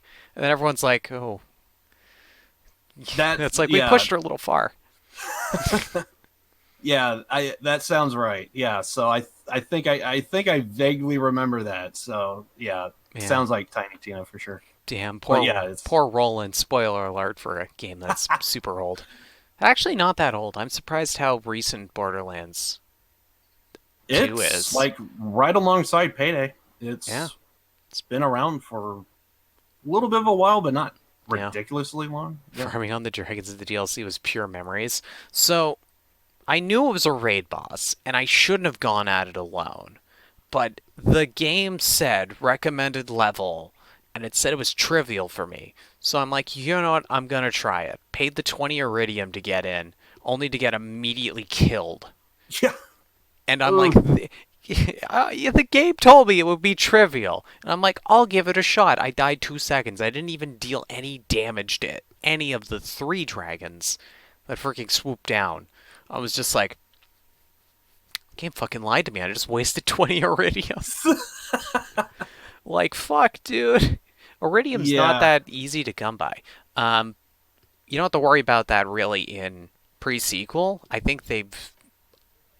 either I was super lucky, or Moonstone drops are, which is basically the Iridium of that game, is a lot more common than Iridium, which doesn't make a lot of sense to me, because at the beginning of the game they talk about how just so much Iridium popped up because the vaults was opened and just Iridium shot out of everywhere, and yet the only Iridium you can find is just single or stacks of 4 bars on bandits and in cover. There's no like, I think in 3 there's like these things that look like Iridium ore deposits, which my character's like, I can't do anything with this yet. And I'm like, I think that's a way to get Iridium, is like, there's these actually ore veins you can mine once I get the ability to do that. And I'm like, cool, that makes sense. Didn't really make sense to me in 2 that there was nowhere to just grab straight up Iridium from the actual... There is a boss fight that all it does is pay Iridium. And people form it. I just don't remember what it was, where it was, but Dead knew exactly where it was. Oh, apparently the dragon fight. You get a much of Iridium out of that. You could also... there was the challenges in the Moxie's... in the Merlin's arena, where you could redo one of those rounds for like 12 iridium in a run. You could just keep playing those, which I was like, no. Didn't really want to do that. Mostly because I wanted to move on to the next game. Which I know I probably missed a lot by not playing True Vault Hunter mode. I think there's a couple quests that don't show up unless it's on True Vault Hunter mode, but I wanted to get through pre-sequel and 3. Torx DLC is your favorite. Torx DLC was fun. And short. Well, relatively short. It was a fun one. I loved I think the D&D one's my favorite.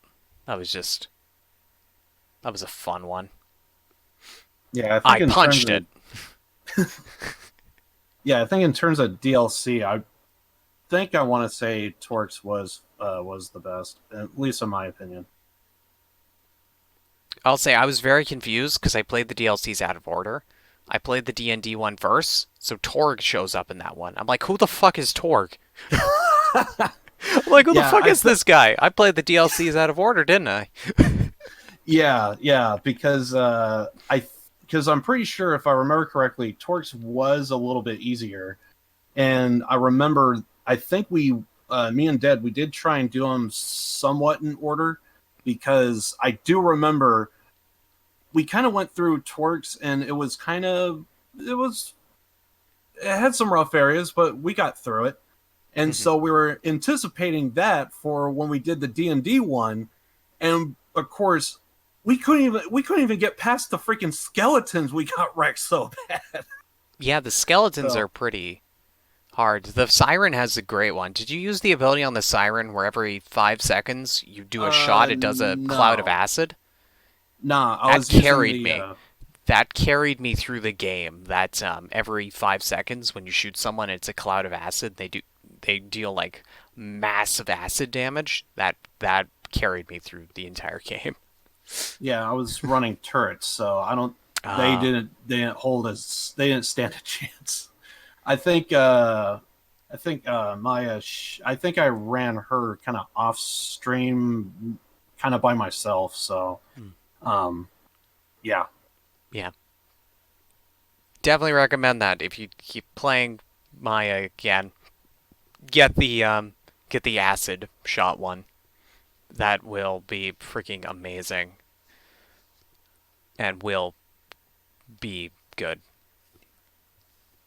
Those were words. Yeah, make a note of that. Write that down. That's very good. I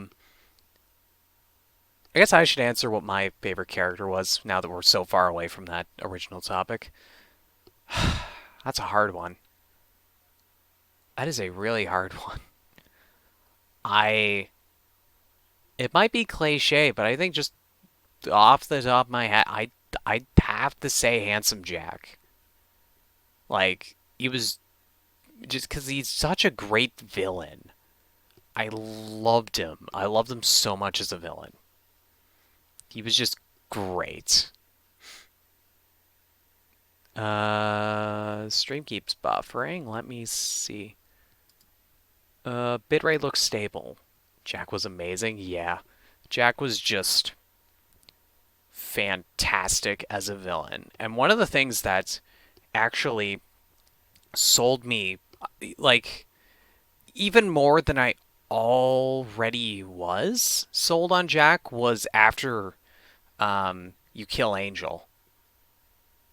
And his entire demeanor, how he talks, his grandioseness just dies. And he's just like, I'm gonna fucking kill you. I'm going to end you. Like, even he has some laughs, but then that quickly fades to, I'm gonna still rip your throat out. Like, that sharp change in his character just sold him. Like, that put the nail in the coffin for just how much I just, like, such a well-done character. It was great. To be honest, he was actually the first character that came to mind, but then just like in general, I was like just trying to think of like anyone that like who else besides Handsome Jack is also memorable. Then I was like, oh yeah, Tiny Tina. I mean, other than Moxie. Yeah. Oh, maybe Moxie. I mean, Moxie's great too. Yeah, she's good. You take that going back. through the You take that back. You don't give Moxie a good. You give her a 10 out of 10 or you get out.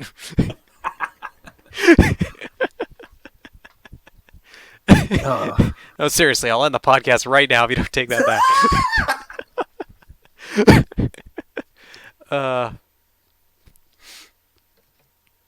I can't believe Moxie was only introduced in a DLC for one, because she's the one character I'd heard of, too. Like Handsome Jack, Moxie, and that. Moxie has big boobs, so obviously she is good. She's got a great pair of personalities. Also, she has a great personality, too. with assets. With assets, yes. Hey, sugar.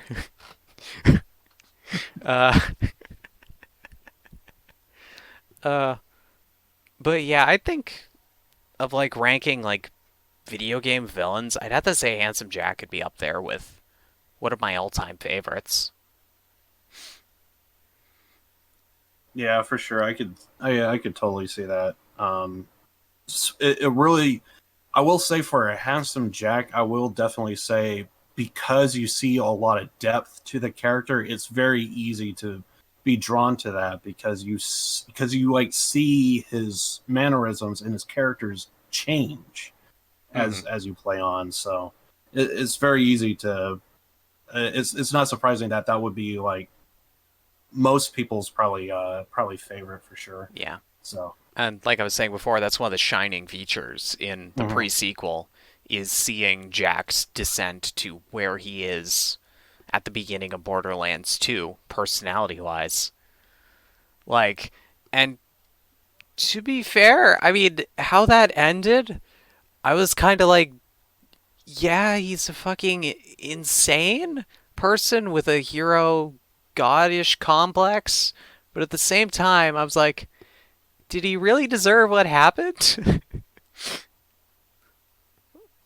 Not knowing the full story of the character, I guess I can't really say. Well, I'll just say that it's the moment when he's given the reason why he has the mask.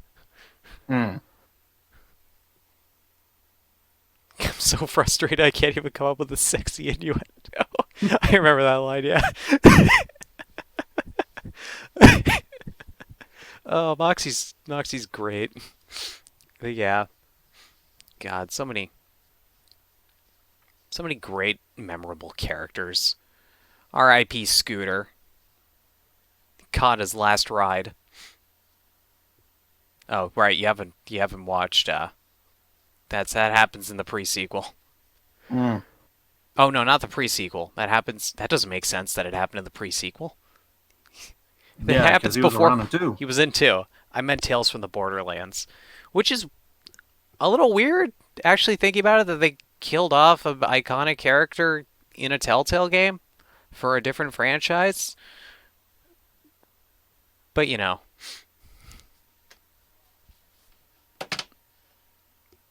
I mean, I don't know. I don't think it's been explained yet in 3. I mean, I feel like at some point in 3 it'll be mentioned how he died. There's got to be a DLC or something coming up for sure. I mean, mentioned how he dies because he dies in Tales from the Borderlands, but like not everyone's gonna play the Telltale game, so there's got to be at some point where they mention, it's like, oh yeah, you know, it's that Scooter's is dead. That hasn't happened yet, which is surprising. I was expecting that to be mentioned at some point when you first meet Ellie, and she's running the catch a rides. Ellie's also. I had a moment. So you know, have you done where in the Dungeons and Dragons DLC when you have to get the armor for Ellie, and you have the choice between the full suit of armor and literally the slave Leia print, the bikini, and I did the bikini one because I was like, how is this? I was just morbidly curious, and then I was immediately regretful. I was like, oh, that's exactly what I expected, and I'm so not okay with it. It was ugh, man. I think I did that, and I think I went with the body armor. I think. Yeah, it was she's got a lot of rolls. She's got I bet a lot of fat rolls. I'm like, that was not an image I needed to see. I'm not sure what I expected. I I thought it would be more than what it was. Actually, I'll be honest. I didn't think they would actually let you put it on her. Was why I picked it, because I'm like, there's no way they'll let me do this. And then they did, and I'm like, I regret this. Yeah.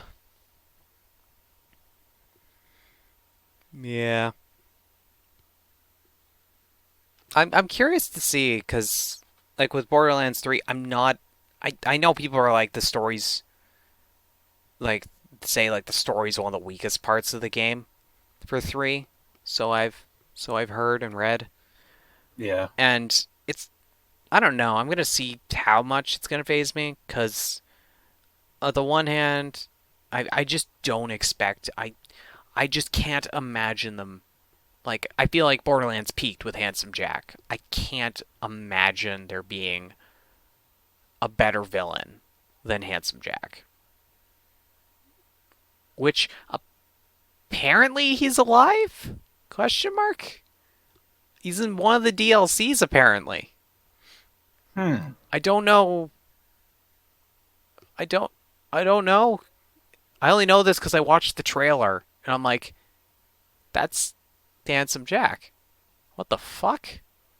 I'm not sure if it's Handsome Jack. It might be a doppelganger. But then again, you kill his doppelgangers in 2. And, you know, it'd probably be a really cheap move to just use a doppelganger. Hey, Handsome Jack's back. It's actually a doppelganger. But I think so. Maybe. But I feel like that'd just be a real cheap move to introduce a Handsome Jack doppelganger. Like, it doesn't really serve a purpose. And then now I'm just like, I want to look up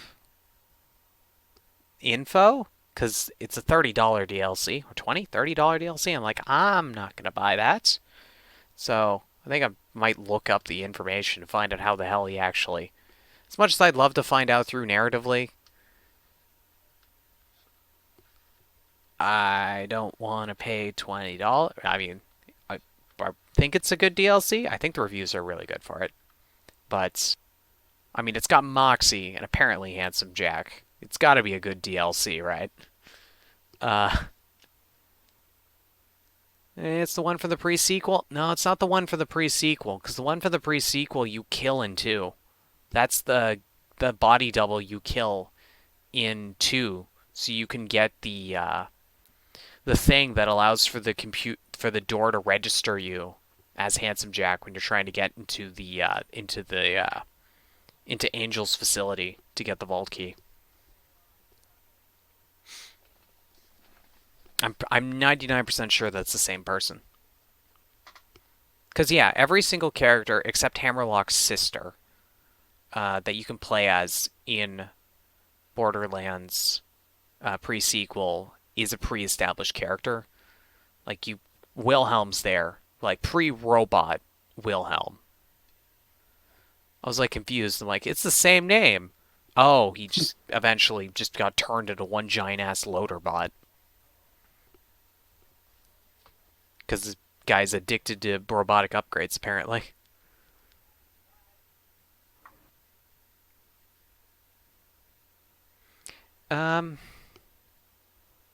Anyway, I feel like we should move on to Artist of the Week. So, any closing remarks for Borderlands? No, other than I should at some point actually play Borderlands. But I just don't really feel a need to do it at the moment, at least. So, Yeah, just a heads up that one, I always feel like one, the main villain you could say is Steel, but at the same time, she calls you 3 times over the course of the campaign, and then just it's Borderlands. Well, Borderlands 1 has 2 has full voice acting. 1 has a little bit of voice acting for most of it, and some of the gun mechanics are a little not as refined in 2. I mean, it's a fun one, but story-wise, it pales in comparison to 2. yeah. Actually, funny enough, playing the DLCs for 1 I felt like they had better stories in the DLCs than 1 did in the main campaign. Still fun. Still recommend the game. But just obviously recognizing that the story aspect of it was something that they perfected into.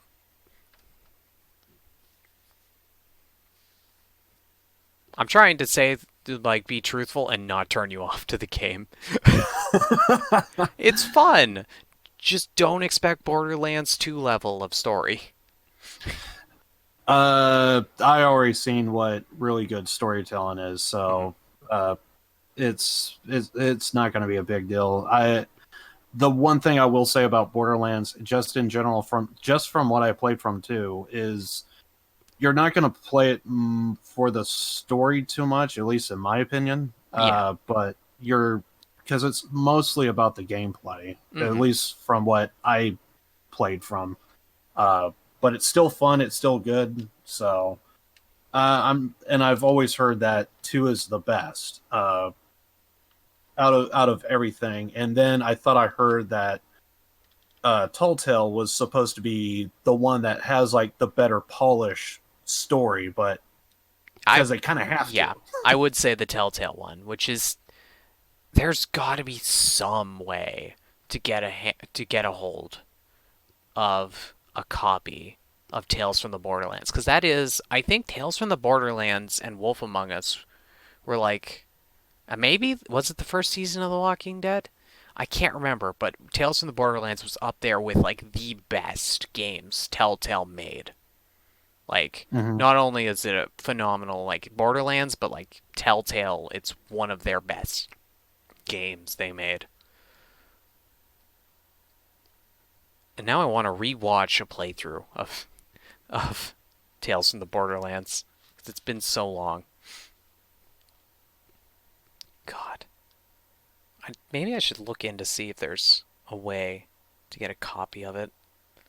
Maybe there isn't. I don't know. Kind of wish it was. I think when I bought, I don't know if when I bought the bundle.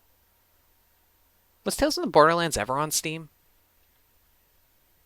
I think it was. It's just because they fell. Yeah, because they folded. Because I'm pretty sure I bought the Borderlands pack before then, but I guess Tales from the Borderlands didn't count in there. I guess because one, it's a different game developer that did it, so I guess that makes sense why it wouldn't be in a pack with all the other games made by the actual universe creator. Which is actually interesting when I say universe, because I think the first time and the only greater Borderlands lore is in the pre-sequel when you're in the Hyperion Station. Is the only time you get any information that's for the greater universe outside of Pandora, which is basically, essentially just sum it up, which is basically all they say, is that there was a central government at one point then there's a war, and now corporations basically are dominant in the galaxy. Basically, the galaxy is just divided between corporations. I was like, oh, that's interesting. That explains why. That explains the literal armies and mass amounts of resources corporations are using to take Pandora. Well, I guess. And then I try and look up to see if you can purchase Tales of the Borderland, and then I come across an article that says 2K is trying to get Tales of the Borderlands back on sale as soon as possible. When was that article? It looks like it's May 23, 2019. Oh, yeah, that's not going to happen then. That's it's almost a year ago, so might want to discount that. Yeah. Oh well. Oh well. So yeah. Actually, nice. Nice. Wasn't expecting that to go as long. I was a little worried. I mean, I totally planned this out perfectly. So let's move on to Artist of the Week. Liv, I go first, you go first. I can't remember how we usually do it. Does the host go first or the person? It's whoever wants to go first. This is the way I've always did it. Okay. I guess I'll go first. So, Okay. Artist of the Week for me this week was Weird Al Yankovic. Funny enough, I got the idea because actually the other day, well, yesterday, I was like, I need to figure out my Artist of the Week because I actually need to figure out what we're doing for this podcast. And then I watched a Game Grumps episode purely because it was Game Grumps Wheel of Fortune with Weird Al Yankovic as a guest, and I was like, oh, I haven't done Weird Al yet, and I've been meaning to. So Weird Al's just he's been around for ever. He's been around for a long time. Weird Al. I think 80s. Yankovic, yeah, like 80s, isn't it?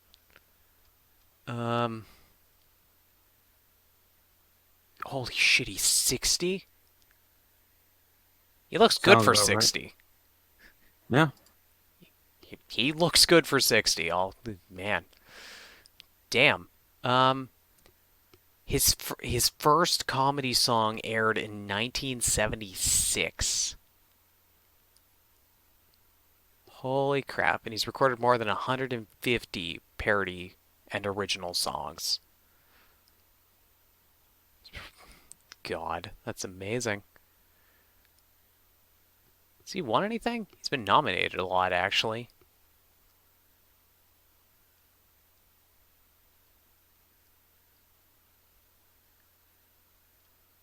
I'm just quickly skimming through stuff, seeing if there's anything interesting. But yeah, he does a lot of parody songs. He'll take, he writes parodies of songs and has fun with them. The ones I picked, which were the songs for today, we had. Let's see if I can actually remember. I think I know the original songs for all these. Except I think Harvey the Wonder Hamster is original, because that's just 20 seconds. I just had to put that in there. I was like, I'll put that in there as a bonus. It's a 20-second one. I don't think Liv's gonna mind. Amish Paradise, which is a parody on Gangster's Paradise. Canadian Idiot, which is a parody on American Idiot. White and Nerdy, parody on White and Dirty. Smells Like Nirvana, parody of Smells Like Teen Spirit. And he just does a lot of them. I didn't include any of his polka ones. He has polka mixes where he does like songs. Like he doesn't parody the lyrics, but he sings the lyrics to songs in like a giant polka mix up of like all the popular songs. Those are always enjoyable. But yeah. Trying to think if there's anything else. I've really enjoyed songs. He's just funny, and usually it doesn't even matter what the with Weird Al songs doesn't I don't even care what the original was a lot of the time. It's just the song he made out of it I enjoy, and even if I would never enjoy the original. So yeah, Liv, opinions, thoughts. How dare you not go with Eat It? Come on, that one was a classic. I like that one. I had a really hard time picking these. But yeah, that was like my only complaint is I didn't see "Eat It" in there, and that was a parody of Michael Jackson's "Beat It." Yep. And it's Weird Al is a classic. It's basically I actually even remember some of the songs that I'm fully aware of. Teen Spirit. I'm fully aware of Gangster's Paradise. Sadly, I kind of grew out of the rap phase when I turned 10. So, I'm fully growing out of rap when he was 10. Well, he's suddenly too cool for rap. Yeah, because then I discovered, because of Tony Hawk, I discovered freaking goddamn whatchamacallit, new metal, and it just kind of went from there, and then I eventually just turned into full-fledged hard rock and metal. So that was kind of like my story arc of music.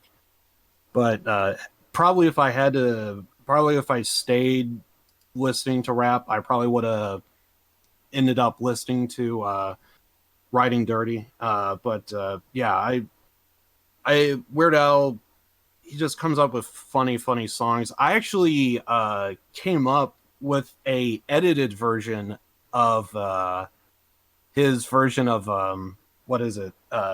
Smells Like Nirvana. I actually kind of memed on it. I was just messing around with audio, and at some point I think I need to play that. I'll probably do that sometime next stream or something. But it's funny. But yeah, I've been listening to Weird Al for years, but not really like I don't listen to him like all the time, but like I always liked what he was kind of doing. It's just basically just kind of making fun of music videos and songs in general, and he's always funny. But yeah, Gangster's Paradise. My playlist would have been Eat It, Gangster's Paradise, or Amish Paradise, and Smells Like Nirvana is probably like the three songs I probably would have went with. Fourth, I actually don't know. Probably White and Nerdy, but yeah. Anyway, it's really good. If you want to hear like just like kind of like just a classic song just be made fun of. And I thought I even heard that what was it? Kurt Cobain, he actually heard Smells Like Nirvana, and he actually really enjoyed it. And yeah, so he listened to it just before he blew his brains out. That's what happens when you take freaking heroin. But yeah, it's funny. It's definitely a recommend for sure. And I'm then, not making light of suicide. I'm just don't misinterpret. It's just a joke. And I only brought up the heroin thing because I learned from the greatest druggist of all time, Lemmy, and he always said, stay away from heroin because that never works out good in the end. Reasons. Most drugs don't. Though I'd say I love, like, Smells Like Nirvana, putting it on there, I was like, hey, if you've ever, it's so accurate. I just love that the song is about how incoherent the fucking song is and how incoherent Nirvana music is. Like, it's just so accurate. I've heard some people think it is the best song. I don't even know the name of it, but I heard a song from Nirvana. It is the way to describe it is noise. Yeah, That's that's all it is. Nirvana. It's complete noise. Because like I don't even know the name of the song that I was listening to, but like a friend played it to me, and I'm like listening to the song, and I'm like, dude, the only guy that's doing his job is freaking Dave Grohl on the drums, because that's all you can hear perfectly. You're hearing like the guitars, and it's just Yeah, unless you have the lyrics. Like after doing Twitch Sings, when like the lyrics is up on the screen with the music, I've actually like, oh, that's what they're saying. Without like lyrics going along with it, you have no fucking clue. 'Cause they're yelling and they're screaming, but I don't know what we're singing. We're so loud and incoherent. Yeah, but yeah, it's very. I've heard a very raw cut, or I guess you could call it that, of what Nirvana wanted to sound like, and basically, the story that I thought I heard is they wanted to do no filters, so like the drums is like the only thing that's audible. The guitar, you have no idea what's going on. You can't even tell if they're even hitting a chord. They're probably just banging it on like the side of a wall or something. And then, of course, obviously, Kurt Cobain, he's got all those marbles in his mouth. Maybe if he takes them out, maybe then you could actually hear lyrics and possibly a coherent sentence, maybe. But, yeah, it's... Joking aside, Oh, yeah. were you really making a shotgun joke? I was wondering. Because you said marbles in his mouth. I thought you were referring to the pellets in his shotgun shell. No, I was making a reference to "Smells Like Teen Spirit" because in the song he says, "It's hard to talk with all these marbles in my mouth," and he's like, I think he's like pouring in like I think he's like drinking water or something, and like he also has like marbles dropping from his mouth. It's in the song. Wait, really? What the fuck? Do I need to play the song for you? No, I'm gonna look at the lyrics. Hold on. Explain your artist while I look at the lyrics to this. Smells Like Teen Spirit, that's what we're talking about? Smells Like Nirvana. Oh, Smells Like Nirvana. Yeah. Oh, wait, Weird Al saw. Yeah, Weird Al. I was making a reference to Weird Al. He says, "Oh, I'm sorry. I have all these marbles in my mouth." With all these marbles in my mouth. Oh, yes, you're right. I thought you were talking about the original song. I'm like, I don't remember the original song. Okay. I was confused. I was confused as to what we were talking about. If we were talking about the original or the... Yeah. It was in the Weird Al music video. I need to watch that again. So, like, how did that go over your head? You picked the artist. Like, how did you not notice? It's in the song. Okay. Look, okay, I just... obviously, the first thing that went through my head was the last thing that went through Kurt Cobain's head. Well, I thought it was, because I immediately thought, like, marbles in your mouth. I'm like, shotgun pellets look like marbles, I see the reference that you're trying to make, but I thought that you listened to the song, and I thought you would know the bit about I got all these marbles in my mouth. And Did I pick Nirvana as one of my artists of the week before? No, you didn't. Okay, because I was going to say, if I have, I can't believe this is the first time I'm making Kurt Cobain shotgun jokes. I was going to say, man, that's really great of me if I did that and did make a single Kurt Cobain. Well, that went out the window. Yeah, you're right. The next time. But anyway, getting off track, I will say... yeah, there we go. Trevor's got my back. Weird Al is a recommend, but the artist that I went with is actually a guy by the name of Tim Wilson. Tim Wilson is someone that I heard of, and he just made me laugh so many times, and I just thought his music was freaking awesome. Very country vibes if you listen to Tim Wilson. Sadly, Tim, from what I remember, he sadly did pass away.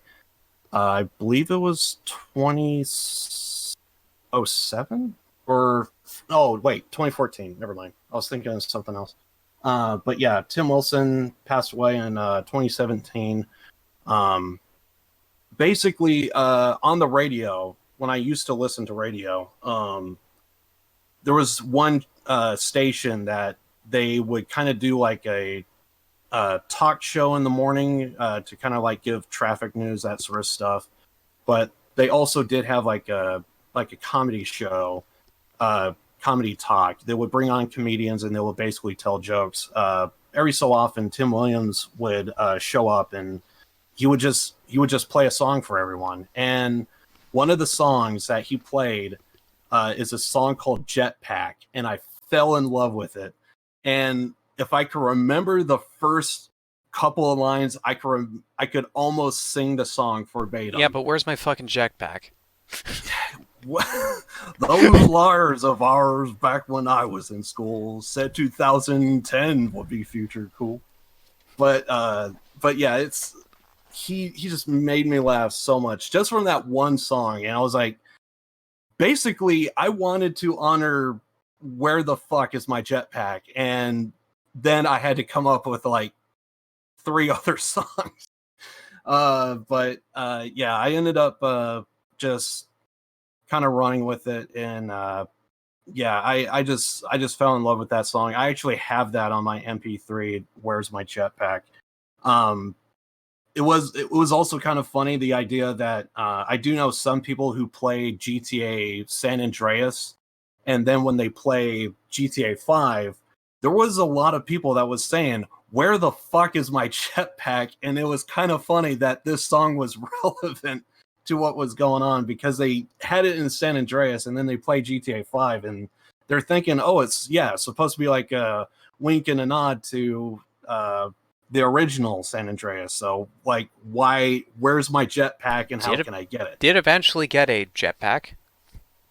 I've walked away from GTA 5, so I'm not familiar with all the updates. But when I saw that there was a few vehicles I saw from, what is it? Saints Row, Saints Row 4, or Saints Row 4, I think. That's when I discovered, like, okay, so they used to eventually, they were going to get a jetpack if it's not already in there. Which vehicles were from Saints Row 4? I actually thought it was called the Oppressor, but then someone corrected me. But it's basically, maybe it's not Saints Row 4. Maybe it was Saints Row 5. There's like one. It's kind of like, it works like a what do you call those? It works like a helicopter, but it's like a motorbike, basically. Oh, with the controls. Oh, you mean the flying bike that? You mean the flying motorcycle? Yeah, that's the Oppressor. And they brought that in GTA 5. That's the Oppressor. They did that with Podcast is Popping. Ooh, I need to check my audio levels. No, but anyway, it's but yeah, when I saw that they were adding in like that particular vehicle to GTA 5, I think they added the Deluxo in there too.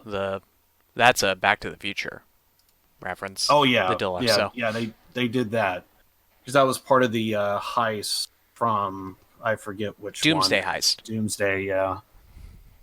But yeah, they were adding in a whole bunch of vehicles, but I just thought it was funny, the idea that there are some people that was like screaming for bloody murder, like, where the fuck is my jetpack? And well, I was listening to Tim Williams the whole time people are complaining on the internet.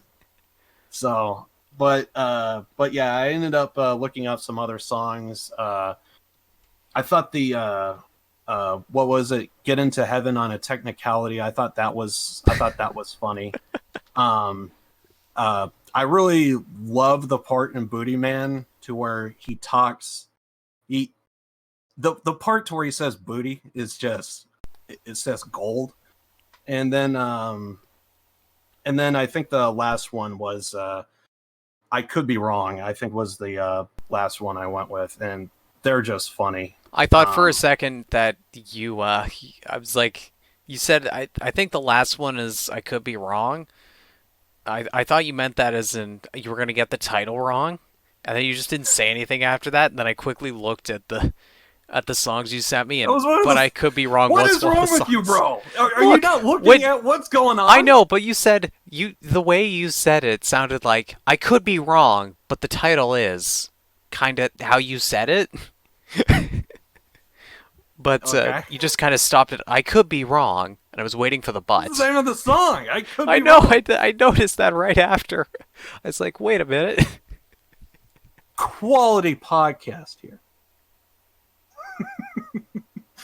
But anyway, yeah, Tim Wilson, he just made me laugh, so I kind of wanted to share that with you guys. And it is music. It's awesome. It's funny. I love it. And I hope you guys enjoy it too. So it's all on my YouTube if you guys want to hear either, Weird Al or Tim Wilson or any of the other previous artists that we picked. Yeah, just listen to the funny. entire playlist. How long is the playlist at this point? I think it's up. I think we're almost crossing over to 100 songs. Holy crap. Hold on. I think we are. I'm trying to find your YouTube. I think I had it. That's not you. Oh, right. It's a 1 instead of an I. There is a Live to Win without the 1. with just LIVE. Playlists. 104 songs. How long is it? Is there a way to tell how long the playlist is? Time-wise? I have no idea. That's at least 300 minutes, which is... Holy shit, that's almost 4 hours of songs we have, I think.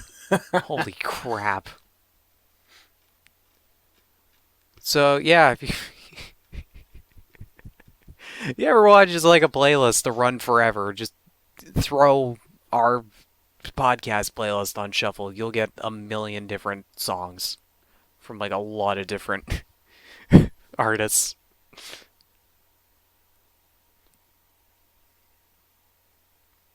But yeah, what were your thoughts about Tim Wilson? Not a big fan of country, but you know the funny made up for it. The funny made up for the country. I liked it. Wait a second. But you're into Taylor Swift and you're not into country?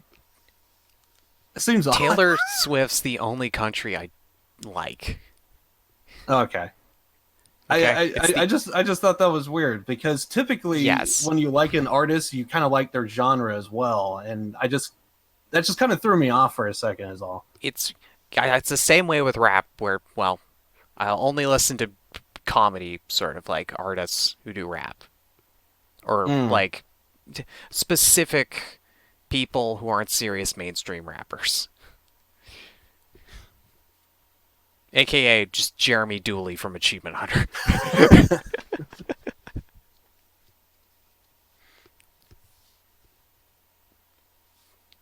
But yes, I only like that country. And maybe I don't know. It would depend on what you define country as. Yeah, because when you really start thinking about it, a lot of people are just like kind of blending genres together. And because like I thought I heard some Taylor Swift songs. It may have been some that you gave to me or something, but it seemed kind of more pop than country. Yeah, I think so. Second album. I think after the second album, first album's 100% country. Second album, I think that's still kind of country-ish, more poppy. By the third and beyond, she's moved completely away from country. But yeah, I definitely do notice that to where it's like everything's just almost as kind of blending together. It seems like it's always like a mix of this, and so. But yeah, that just kind of threw me off a little bit. Well, glad we cleared that up. But yeah, that was kind of my pick is Tim Wilson. He's just great, makes me laugh. It's funny. But yeah, I completely agree. When there's maybe like a song you probably, in terms of genre, you're probably not into, but definitely if it's comical, it's definitely worth a listen.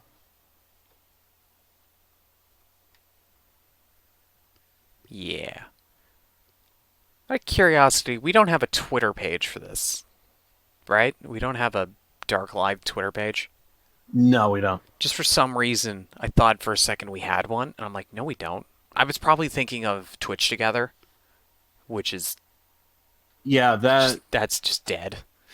Which last time I looked at that server, it's like everyone left. Did everyone everyone leave? It's like me, you, Dead. I think Lucky is still in there, but yeah, it's me, you, Dead. I think Foodie. I think that's supposed to be Banana. Yeah, that's probably Nanner. That's Nanner. But yeah, it's just basically just us.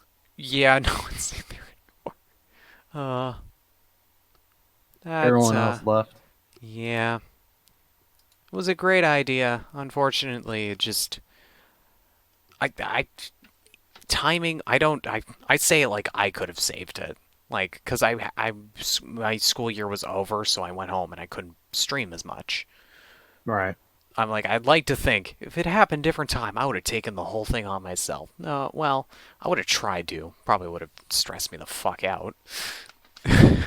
Probably would have just died slower. Maybe. Is it Dark Live or Dark Live? It's Dark. It looks like Dark Live. It's Dark Live. It's Dark Live because I decided that if you go with Dark Live, it just sounds like you're trying too hard. But if you go with Dark Live, it sounds more natural. So I was cool with taking Live instead of Live. Yeah. To make it just sound better. Dark Live, the only podcast where you actually have to hear the name to actually know what it is. Because if it is Live, we would have put a 1 in there. We did not put a 1. No, we did not. You also didn't capitalize the L. Unless that's the font you use. Some fonts don't have the little stick on the L, which is weird. I think that's dumb. Oh, yeah, that. I went with the... Yeah, he's talking about the thing in the fart. I went... Because I didn't like the way it looked, so I just went with the lowercase and called it. Put the Discord call on the bottom. That's freaking genius. Yeah, thank you. Yeah, I mean, otherwise, how are you supposed to know who's talking? Like, unless you're familiar with our voices, which 99% of the people who drop in wouldn't be. Also, like, it's just a lot easier, especially with Discord, because it lights up when I'm talking, and it lights up when Liv's talking, so you have an idea. And we generally don't talk over each other. Or at least we try not to. We try not to. You know what, I was thinking, or just in the middle of the podcast, I was just thinking, like, man, we're really good at not talking over each other. I'm just imagining if we had Dead on here. 99% of the podcast, me and him talking over, going back and forth on things. Oh, yeah, for sure. It'd be a lot more like a normal podcast, I guess. I just don't know how much of it to where we could get a say over Dead. Yeah, that's the thing. Like, I could imagine it being a topic, and it'd be one of us, because I don't think there'd be many topics we would both be adamant about at the same time, where we'd go off on Dead about, but yeah. But then again, now that I think about it, I think part of the reason why Dead didn't want to do the podcast, it is possible that we would have to like come up with topics and certain stuff, and I don't think he would be generally into everything that we're talking about per se, in the sense of like I'm trying to think of like a game. Maybe maybe if we were talking about like XCOM, I don't think Dead will be too into XCOM. So I don't think that's his kind of type of game. Well, we can always talk about just random stuff. I mean, most of the podcasts just end up being random stuff. Well, yeah, especially in the beginning. We wouldn't. I'll be honest. If we just stuck to a shorter time, we wouldn't need to come up with topics. We're pushing Probably 2 so. hours and 30 minutes. When I originally envisioned the podcast, I'm like, if we can get an hour, that's great. If we get an hour 30, that's great. I think max 2 hours. We do 2 hours, over 2 hours, almost every single time. Well, I noticed with you, this is actually something I've noticed. Whenever I host, I speed through everything. When I notice when Dark hosts, he takes his time, and I don't know how the fuck do you do it. I don't know how I do it either. I just do it. What's your secret? I don't fucking know. That's why I'm so good at it. I just do it. I don't even know my secret. That's a good secret.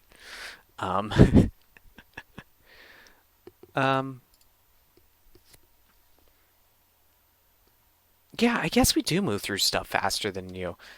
Because I think you just try and stick to it too much, and I'm like, well, I gotta let things go a little longer.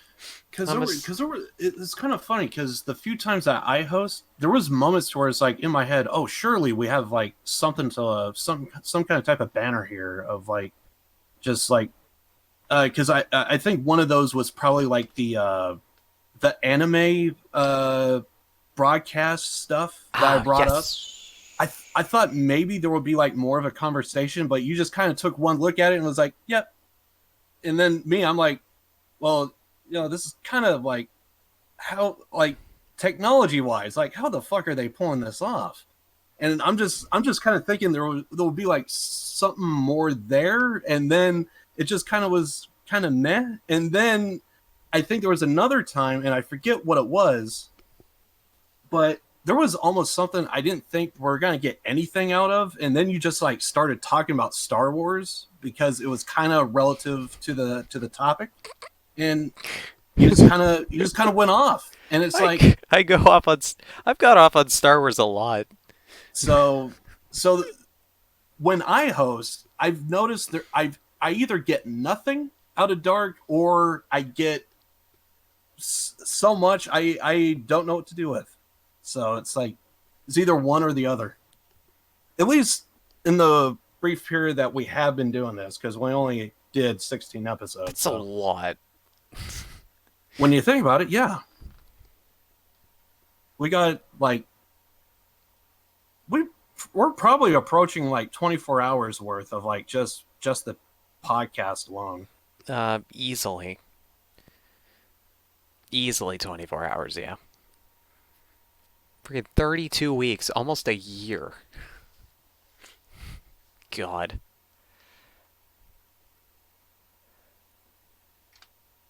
Yeah. You're trying to do Game Grumps style streaming like my coworkers know a lot more about streaming than you do. You're gonna try and have one person play the game and the others do commentary like Grumps. So it's nerve-wracking getting back into it all. Love Game Grumps. My roommate, well, one of them, in university, really watch Game Grumps all the time, and I occasionally will watch Game Grumps. It's not that I don't like them, it's just that they're not a content creator I'll watch all the time, or I feel like watching all the time. I mean, I love Danny and Aaron. I love Starbomb and Ninja Sex Party and their musical stuff. I should watch a little more Game Grumps. I should watch their highlights for their Doki Doki Literature Club playthrough. That'll be fun. You know, watch out the 38 Degrees remix. It's gold. I'll keep that in mind. But anyway, I think we should probably be wrapping up right now because we're at 2:40. We're almost pushing 3 hours. Holy crap. But